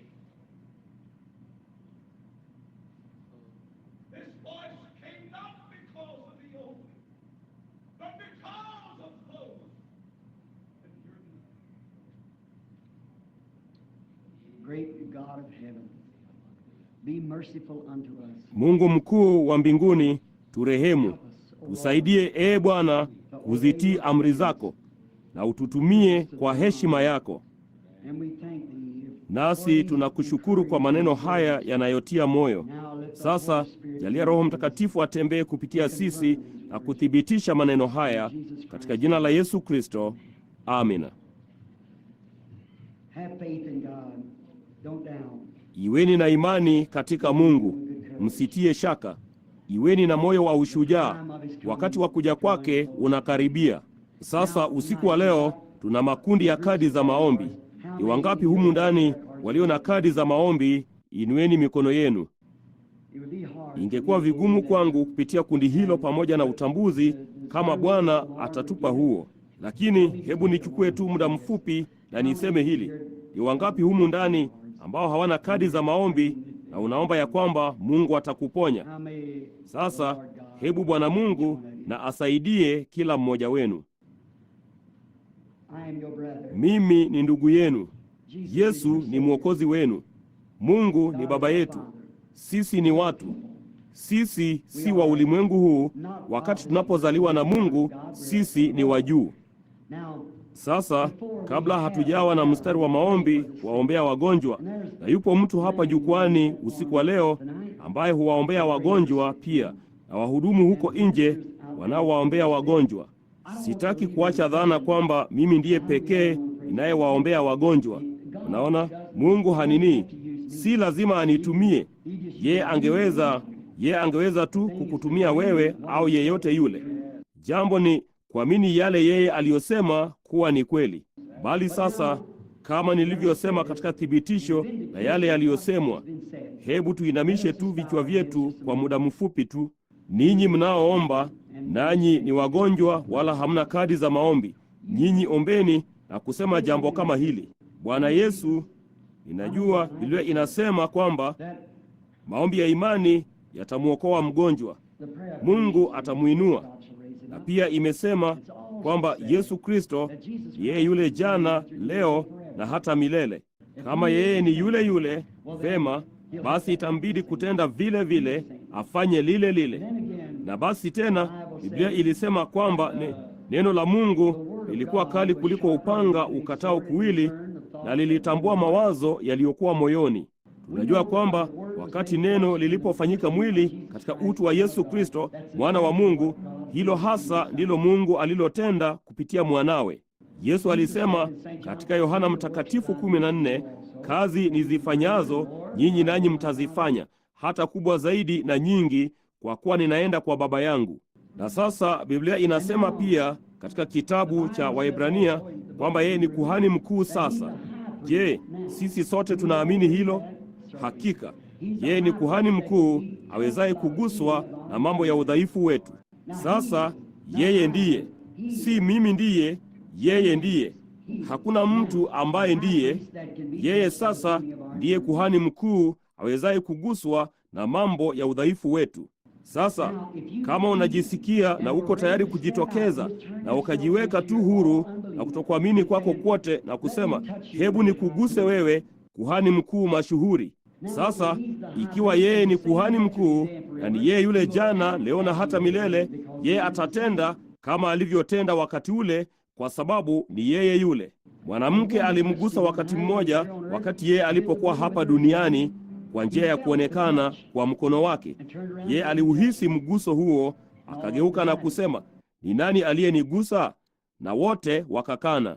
Bali yeye alitambua mawazo, ndipo yeye akampata mwanamke huyo, akamwambia kilichokuwa shida yake, na imani yake ilikuwa imemponya. Sasa yeye ni yule yule jana, leo na hata milele. Labda mwanamke huyo hakuwa na kadi ya maombi, bali alikuwa na imani, na hiyo tu ndiyo inayohitajika, kuwa na imani. Mguse tabibu mkuu, na kwa karama ya kiungu, iwapo tu ninaweza kujiondoa mwenyewe njiani, nimwache Roho Mtakatifu kusema yale yeye anayotaka kufanya na kufanya yale anayotaka kufanya. Na hiyo ni karama, si tu cha kuwazia. Kama ni cha kuwazia, hakitafanya kazi. Kama ni halisi, hufanya kazi. Hilo ndilo Yesu alisema, si mimi nifanyaye kazi, ni Baba yangu anayekaa ndani yangu. Kwa hiyo isingeweza kuwa ni mimi. Ye alikuwa ni mwana wa Mungu, mimi ni mwenye dhambi aliyeokolewa kwa neema yake. Just believe. Don't press, just believe and say, Lord Jesus. Amini tu, usisukume. Amini tu na kusema, Bwana Yesu, nijalie niguse vazi lako. Omba tu rahisi. Just keep praying. Everybody, stay where you are. Just pray and believe. Endelea tu kuomba. Kila mtu kama hali ulipo, omba tu na uamini. Amini tu, wala usiwe na haraka. Usijaribu kusukuma, amini tu. Just believe. Don't be in a hurry. Don't try to press, just believe. Now, do you believe, everyone? Can you believe? Just forget all the past. Sasa je, mnaamini kila mmoja? I know it's Je, mwaweza kuamini? but Jesus promised. Sahauni tu yote yaliyopita. Wazia kwamba Yesu aliahidi hili. Ninajua si kawaida, bali Yesu aliliahidi. Sasa mkipenda, You will be ready. iweni na kicho kwa muda mfupi tu, ndipo tutaanzisha mstari wa maombi. Sisemi kwamba atafanya hili, huenda akafanya. Kwa neema ya Mungu nimewekwa huru kutokana na fikiri, kutokana na mawazo yangu mwenyewe. Naomba yeye. Sasa wewe, kama unajisikia kuinua kichwa chako na uangalie tu upande huu na uwe katika maombi, kama vile Petro na Yohana walivyosema, niangalieni mimi, sio tuangalieni sisi. Hasa hawakumaanisha kuzingatia tu wale waliokuwa wanasema. Now you're an audience. Sasa nyinyi ni wasikilizaji. I know Karibu hakuna mtu hapa ni mjuae kando na hawa wavulana wa Martin wanaoketi hapa, na ninafikiri huyu ni ndugu Dalton anayeketi hapa chini, sina hakika, huku umevaa miwani yako yenye rangi. Nitajaribu kuwapita hapo watu nisiowajua. when I made Jesus Christ come with his power, that you might see that the promise of this day, the scripture Vema. that was predicted of this Sasa day, naomba Yesu even Kristo according to aje the pamoja na nguvu zake, ili muweze kuona ya kwamba ahadi ya siku hii, maandiko yaliyotabiriwa ya siku hii, hata kulingana na Malaki 4, hayana budi kutimizwa. Kitu fulani hakina budi kufanya hivyo. Mungu ameahidi hivyo. There's a lady Yupo mama aliyeketi moja kwa moja hapa nje, yuko njiani mwake kuelekea hospitalini kesho. Amekuwa kwenye ajali ya motokaa. in an accident. Ameumia, ana matatizo ya ndani, mkono ulioumia. She's hurt herself.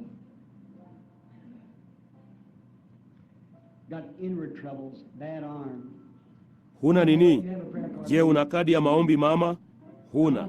Je, mimi ni mgeni kabisa kwako, sikujui, Ma'am, hatufahamiani. just heard me, Mama, but you know I know nothing about it. Umenisikia tu nikihubiri, bali unajua sijui chochote kukuhusu wewe. Are those Je, things true? mambo hayo ni kweli? Kama ni hivyo, inua mkono wako. Mungu akubariki. Vema Bwana, kuwa na imani, haitakubidi kwenda. Shida yako imekwisha. Mama huyo aligusa nini? Yupo mwanamume aliyeketi moja kwa moja nyuma yake. Hamwezi kuiona hiyo nuru? Angalieni hiyo nuru ya rangi ya kaharabu ikisonga. Ni mwanamume aliyeketi moja kwa moja nyuma ya huyo mama. Anaomba kwa ajili ya jambo fulani. Ni ndugu aliye hospitalini. Je, unaamini kwamba Mungu atamponya ndugu yako, amrejeshee akili yake timamu na kila kitu kumfanya sawa? Je, unaamini hilo?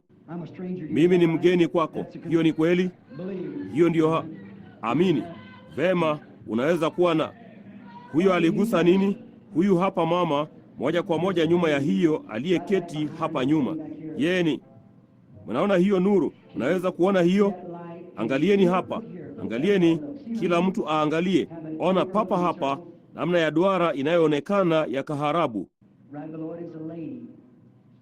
Moja kwa moja chini yake yupo mama.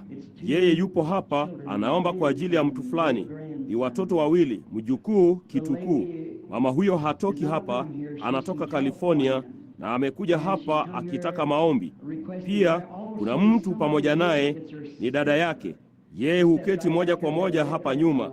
Amevaa hilo gauni jekundu, ana kifafa. Hiyo ni kweli. anatoka California, nawe ulimleta pamoja naye. Jina lako ni Mary. Unaamini kwa moyo wako wote. Je, mambo hayo ni kweli? Punga mkono wako kama ni kweli. Je, unaamini kwa moyo wako wote? Basi unaweza kupata ulichoomba. Sasa yeyote anayetaka kuwauliza watu hao kama niliwajua, je, una kadi ya maombi mama? Huna, huihitaji. Hapa yupo mtu aliyeketi moja kwa moja hapa nyuma akiniangalia kwenye mwisho wa safu. Ana shida na magoti yake. Kama angeamini kwamba Mungu atayaponya hayo magoti, anaweza kupata kile anachoombea. Je, unaamini? Vema, shida yako ya magoti imeisha bwana. You have a prayer card? You don't have a prayer card? You don't need it. Now, Jesus Christ is saying, Je, yesterday, una kadi ya maombi? and forever. Huna kadi ya maombi? Huihitaji. Sasa Yesu Kristo yeye yule jana, leo na hata milele. Mama aliyeketi hapa ana tatizo la kike. Je, unaamini? You believe? Naam, mama huyo. Lo jamani, atalikosa. Mwenye koti jekundu. Got a red coat. Jina lake ni Bidaili. Her name is Amini kwa moyo Bidaili. wako wote. Believe Bwana with all Yesu your Kristo heart. anakuponya Lord Bidaili. Jesus Christ make you well, Miss Dale. Uliza kama ninamjua mama huyo. Sijawahi kumwona maishani mwangu. Baba wa mbinguni anajua hilo. Unasema, kwa nini ulimuita jina lake? Vema, Yesu alisema, jina lako ni Simoni, wewe ni mwana wa Yona. Je, hiyo ni kweli? Sasa, huyo si ni yeye, yule yule jana, leo na hata milele. Do you believe that? Je, mnaamini hilo kuwa ni kweli? Now, what did Sasa, Jesus say? Yesu alisema nini? And remember, Hili that litatendeka. was the last Pia sign. kumbukeni, hiyo ilikuwa ndiyo ishara ya mwisho iliyotolewa kwa kanisa teule, Ibrahimu na kundi lake, kabla mwana aliyeahidiwa kutokea. Je, hiyo ni kweli? Mungu alikuwa amempa Ibrahimu ishara kote safarini, na vivyo hivyo amelipa kanisa. Lakini wakati malaika wa Bwana aliposhuka na kufanya hilo, yeye aliwaangamiza wa mataifa wasioamini.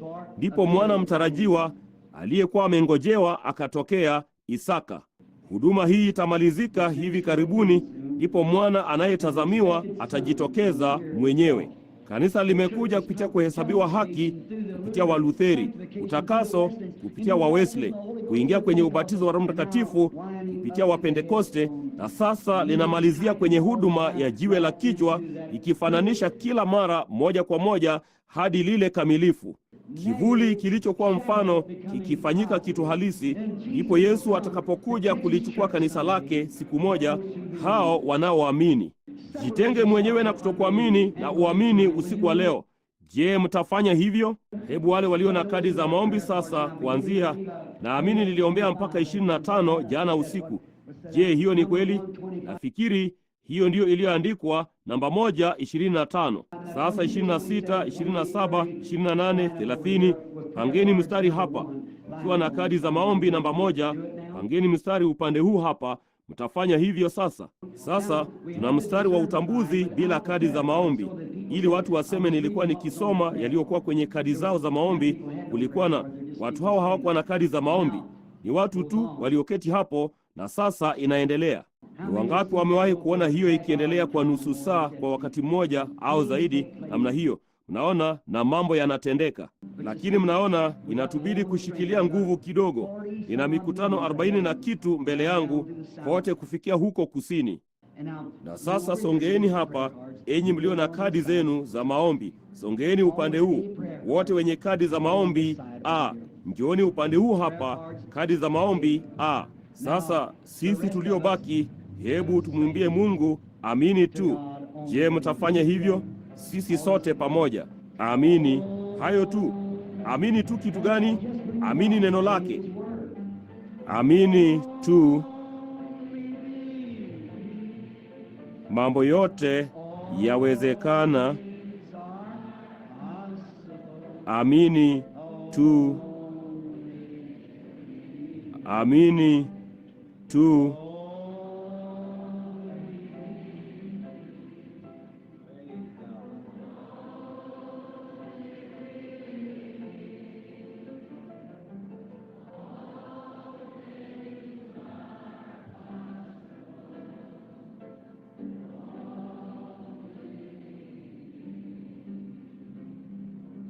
Bwana, Lord, Bwana, labda kama ningekuja moja kwa moja hapo chini, labda ingekuwa bora. Je, tunaweza kwenda huko chini tuwaombee wagonjwa? Kwenda hapa chini kuwaombea wagonjwa? Inaonekana kama tunaweza.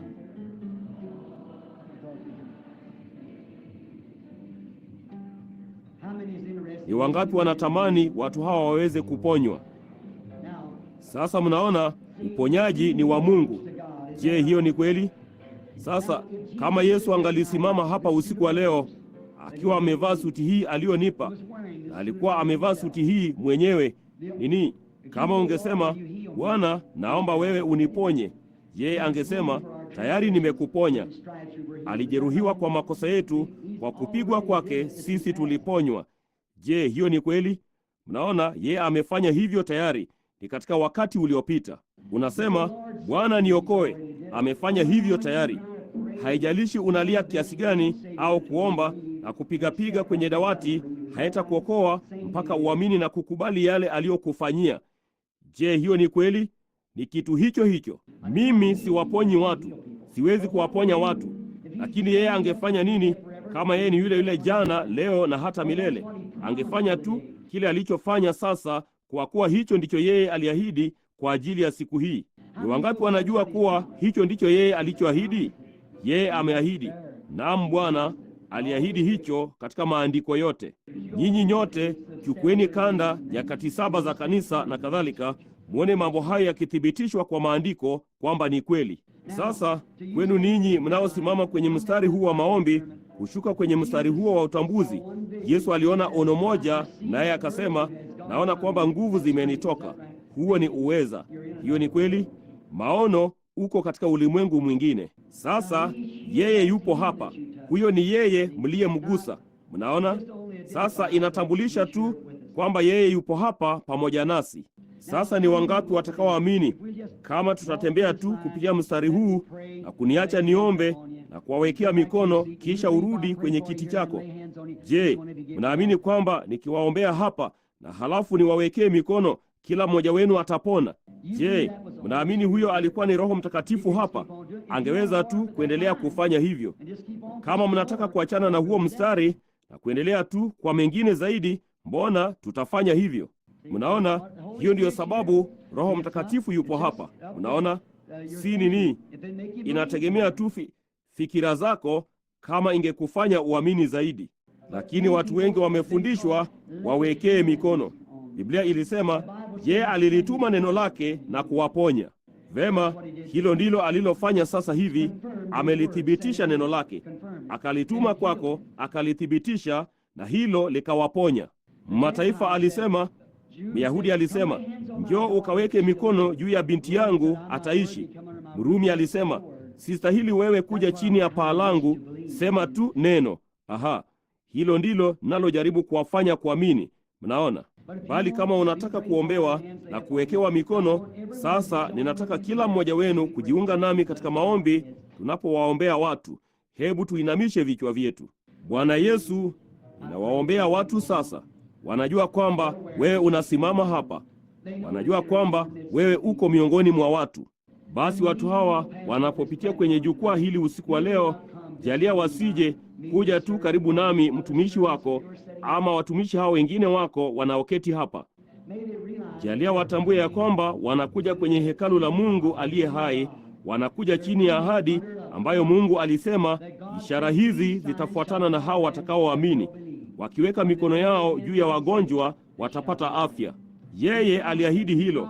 Aliahidi kwamba mtu yeyote ambaye angeamini angeokolewa, na kila mtu aaminie huokolewa. Kila mtu aaminie katika uponyaji huponywa. Baba, saidia kutokuamini kwetu sasa. Umejitambulisha mwenyewe hapa usiku wa leo kimaandiko, kutuonyesha sisi kwamba wewe upo hapa. Sasa jalia itimie kwamba kila mtu anayepitia kwenye jukwaa hili ama katika kusanyiko hili, jalia kusiwe na mtu dhaifu miongoni mwetu ibada itakapomalizika. Jalia Roho Mtakatifu mkuu aje miongoni mwa watu wake na atutie upako kila mmoja. Bwana, wahudumu hawa wote, hawa watumishi wako wote wanaoketi hapa mamia. Baba, Ninaomba kwamba kila moja ya maombi yetu yatakuendea wewe wakati tukiwa katika uwepo wa kiungu wa utu wako. Pia jalia watu hawa waelewe wanapopita jukwaa hili kwamba usiku wa leo ndio usiku wa uponyaji wao, kama wanaweza kuamini. Sasa ninataka kila mtu aendelee katika maombi wakati watu wakipita, nami nitakuwa nikimwekea kila mmoja mikono kwa ajili ya uponyaji wao. Njoo Bwana. Ninamwombea huyu ndugu yangu katika jina la Yesu Kristo, uponywe. Ninamwombea huyu ndugu yangu katika jina la Yesu Kristo, uponywe. Ninamwombea dada yangu katika jina la Yesu Kristo kwa ajili ya uponyaji wake. Amina. Ninamwombea dada yangu katika jina la Yesu Kristo kwa ajili ya uponyaji wake. Ninamwombea dada yangu katika jina la Yesu kwa ajili ya uponyaji wake. Ninamwombea dada yangu katika jina la Yesu kwa ajili ya uponyaji wake. Ninamwombea ndugu yangu katika jina la Yesu Kristo kwa ajili ya uponyaji wake. Ninamwombea dada yangu katika jina la Yesu Kristo kwa ajili ya uponyaji wake. Ninamwombea ndugu yangu katika jina la Yesu Kristo kwa ajili ya uponyaji wake. Ninamwombea ndugu yangu katika jina la Yesu kwamba wewe utamponya. Ninaweka mikono juu ya ndugu yetu katika jina la Yesu Kristo kwa ajili ya uponyaji wake. Ninaweka mikono yangu juu ya ndugu huyu katika jina la Yesu kwa ajili ya uponyaji wake. Huku nimeweka mikono yangu juu ya ndugu huyu, ninaombea uponyaji wake katika jina la Yesu, wakati akiwa katika uwepo wa kiungu hapa sasa wa upako wako. Mponye huyu dada yangu Baba, ninaomba katika jina la Yesu Kristo. Baba wa mbinguni, huku umati mkubwa wa watu ukiomba, natambua uwepo wako. Mponye dada huyu, ninaomba katika jina la Yesu. Mponye dada yangu Baba, katika jina la Yesu ninaomba. Ninaweka mikono juu ya ndugu yangu katika ukumbusho wa neno lako kwa ajili ya uponyaji wake katika jina la Yesu. Jalia iwe hivyo Baba. Ishara hizi hufuatana na hao waaminio. Wakiweka mikono yao juu ya wagonjwa watapata afya. Jalia uponyaji wa ndugu yangu Baba ninapoweka mikono juu yake katika jina la Yesu Kristo. Katika jina la Yesu Kristo ninaweka mikono juu ya dada kwa ajili ya uponyaji wake. Katika jina la Yesu Kristo ninaweka mikono juu ya dada yangu kwa ajili ya uponyaji wake. Katika jina la Yesu Kristo ninaweka mikono juu ya ndugu yangu kwa ajili ya uponyaji wake. Ninambariki huyu ndugu yangu katika jina la Yesu Kristo kwa ajili ya imani ya uponyaji. Bwana Yesu, ninaweka mikono yangu juu ya mtoto huyu kwamba wewe uponye mwili wake na umpe afya. Utafanya hivyo Baba, wewe uliahidi hilo. Katika jina la Yesu Kristo, jalia dada yetu aponywe. Jiwekee hiyo sasa, usitie shaka, utakuwa mzima. Je, unaamini hilo? Unaamini hilo? Katika jina la Yesu, jalia dada yetu aponywe. Bwana, katika jina la Yesu Kristo, jalia mtoto huyu aponywe. Usitie shaka, amini. Baba, mponye maskini dada huyu, ninaomba katika jina la Yesu. Amina. Usitie shaka. Sasa, je, mnaamini hilo? Mnaona, hivyo ndivyo inavyofanywa. Kile tu yeye alichosema ufanye. Baba Mungu, ninaweka mikono juu ya ndugu yangu katika jina la Yesu Kristo, jalia aponywe. Baba, ninaweka mikono juu ya ndugu yangu katika jina la Yesu Kristo, jalia aponywe.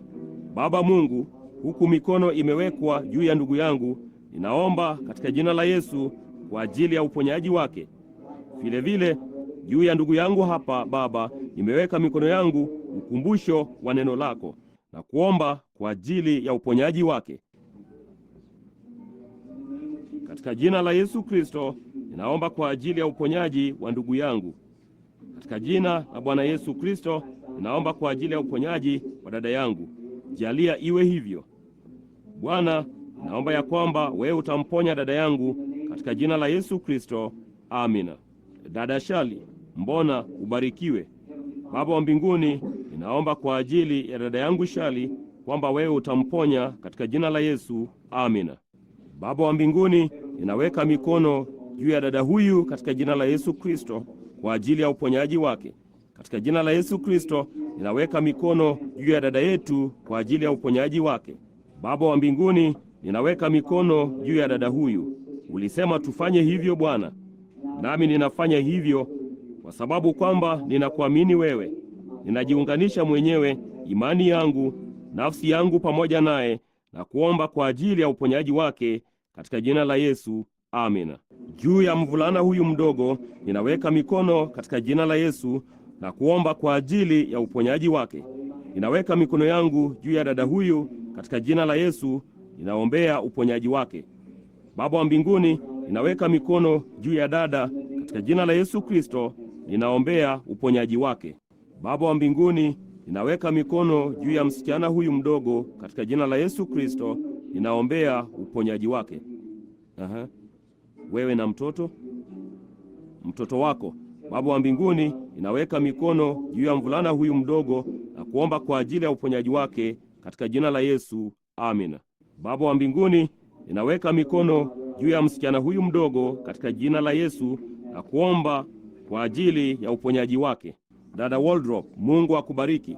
Huyu hapa mama, hakika anajua maana ya uponyaji. Yeye alirudishwa kwenye uhai miaka 15 iliyopita katika mstari wa maombi. Miaka 17 iliyopita alikufa kwa kansa moyoni mwake. Daktari ana rekodi yake hapa. Bibi Waldrop, ni wangapi wanajua hiyo kwa ni kweli huko Phoenix? Inueni mikono yenu. Baba wa mbinguni, uponyaji wako unadumu mradi tunaamini. Ninamwombea dada Waldrop, mpe afya katika jina la Yesu. Amina. Akubariki dada. Baba wa mbinguni, ninaombea uponyaji wa ndugu yangu katika jina la Yesu Kristo. Amina.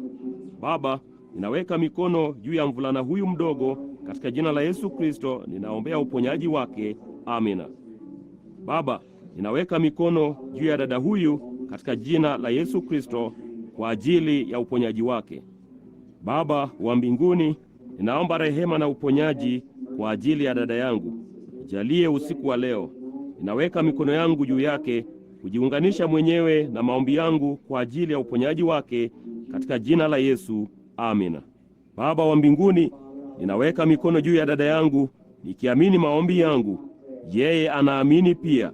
Jalia aponywe Baba katika jina la Yesu. Baba wa mbinguni, ninaweka mikono juu ya ndugu yangu hapa pia nikiamini maombi yetu, sote tukiomba pamoja. Baba, tunaamini kwamba hili litatendeka. Ninaomba katika jina la Yesu. Amina. Baba wa mbinguni, huku nimeweka mikono juu ya dada huyu, ninaombea uponyaji wake katika jina la Yesu Kristo. Amina. Baba wa mbinguni, tena juu ya mwili wa maskini ndugu huyu anayesimama hapa, ninaweka mikono yangu nikiamini kwamba wewe unasikia na maombi yangu pamoja na yake, pamoja na kanisa hili lote. Tunaamini ya kwamba wewe utamponya katika jina la Yesu. Akubariki ndugu. Baba wa mbinguni, ninaomba kwa ajili ya uponyaji wa dada yangu, huku mikono ikiwa juu yake. Moyo wangu unawahurumia Bwana. Mrehemu na umponye katika jina la Yesu. Baba wa mbinguni, maskini msichana huyu mzuri anapitia katikati ya kusanyiko sawa na wazazi. Ninaweka mikono juu yake katika jina la Yesu Kristo. Yule aliyeweka mikono yake juu ya watoto wadogo kuwabariki, jalia abarikiwe na kuponywa Baba katika jina la Yesu. Amina. Baba wa mbinguni, nikiweka mikono juu ya dada yetu anapopitia hapa katika jina la Yesu Kristo, jalia aponywe. Amina. Vivyo hivyo juu ya dada huyu Baba, ninaweka mikono katika jina la Yesu Kristo, jalia aponywe. Baba wa mbinguni, ninaweka mikono juu ya ndugu yangu katika jina la Yesu Kristo, jalia aponywe. Baba Mungu, ninaweka mikono juu ya ndugu yangu katika jina la Yesu Kristo, jalia aponywe.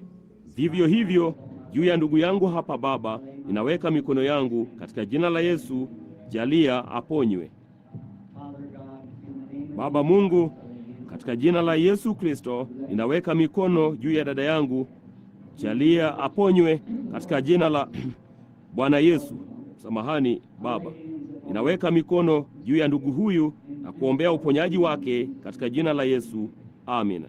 Katika jina la Yesu Kristo, ninaweka mikono juu ya ndugu yangu na kuombea uponyaji wake kwa ajili ya utukufu wa Mungu. Amina.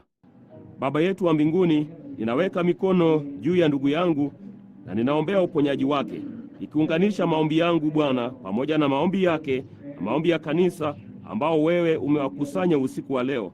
Mikono yangu juu yake ikitambulisha imani yangu katika mwana wa Mungu, ninaombea uponyaji wake.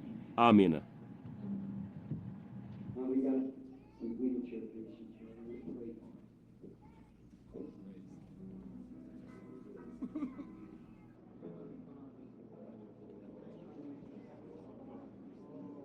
Sasa tuna visa vya viti vya magurudumu hapa ninaotaka kuwaombea. Baba wa mbinguni, ninaweka mikono yangu juu ya rehema na neema ziwe pamoja nao Bwana, katika jina la Yesu Kristo. Vivyo hivyo kwa maskini dada huyu, Bwana Mungu, shetani tunakutoa kutoka kwao. Wajalie nguvu na maisha ya uvuvio, watie nguvu Bwana. Yesu alisema wakati mmoja, najua kile nilichowafanyia. Nimefanya tu kile Mungu aliagiza kufanywa. Sasa hebu na tuombe pamoja kila mmoja.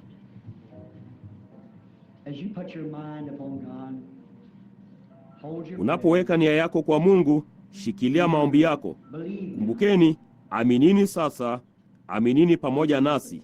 Kila mmoja wenu hapa aliye mgonjwa na labda hukuwa na kadi ya maombi. Sasa tutakuwa tukisambaza kadi za maombi tena kesho usiku saa 12:30 au saa 1, kitu kama hicho. Saa 12:30 au saa 1. Kwa hiyo tutakuwa na mstari wa maombi tena kesho usiku. Ninasikitika kwamba niliwachelewesha kidogo usiku wa leo kwa sababu ya mstari wa maombi. Mungu na awabariki. Sasa hebu tuinamishe vichwa vyetu tena. Tunapoomba Baba, tunamsamehe kila mtu dhambi yake dhidi yetu. Ukipatikana chochote ndani yetu kisicho cha jinsi yako, tusamehe Bwana. Kwa kuwa tunaambiwa kwamba tunapaswa kuwa nyaraka zilizoandikwa za Mungu zinazosomwa na watu wote. Na kama tulivyozitii amri zako, tukauona uwepo wako ukijitambulisha mwenyewe pamoja nasi, watu wamekuja kwenye jukwaa hili wakishuhudia imani yao. Tumeweka mikono juu yao Baba, si tu kama mmoja wetu, bali sote pamoja katika maombi. Tumeweka mikono juu yao tukiamini ya kwamba wewe utaiponya miili yao. Wewe ulisema wakati wewe ulipokuwa hapa duniani, ukiomba Baba lolote katika jina langu nitalifanya. Yesu wa mwana wa Mungu, hiyo ilikuwa ni ahadi yako Bwana. Na yule aliyetoa ahadi amejitambulisha mwenyewe hapa usiku wa leo kutimiza ahadi yake. Kwa hiyo imetekelezwa amri zako kuweka mikono juu ya wagonjwa. Sasa jalia itimizwe. Imeandikwa, jalia itekelezwe.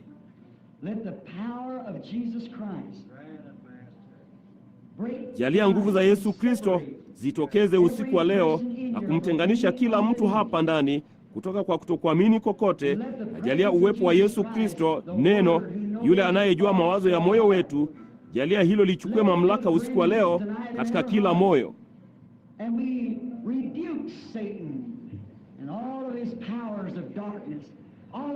Pia tunamkemea shetani na nguvu zake zote za giza, nguvu zake zote za kutokuamini.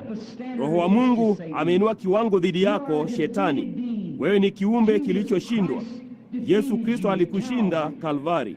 Alifufuka siku ya tatu, akashinda mauti, kuzimu na kaburi. Alipaa juu na kuwapa wanadamu karama. Yeye yupo hapa mwenyewe usiku wa leo. Yeye alisema, bado kitambo kidogo na ulimwengu hautaniona tena, hata hivyo ninyi mtaniona, kwa kuwa nitakuwa pamoja nanyi hata ndani yenu, hata ukamilifu wa dahari. Tunauona uwepo wake hapa usiku wa leo ukitimiza neno lake. Kwa imani tunaamini kwamba kila mtu mgonjwa hapa ndani ataponywa kwa ajili ya utukufu wa Mungu katika jina la Yesu Kristo. Nao watu wakasema, Amina. Mungu awabariki.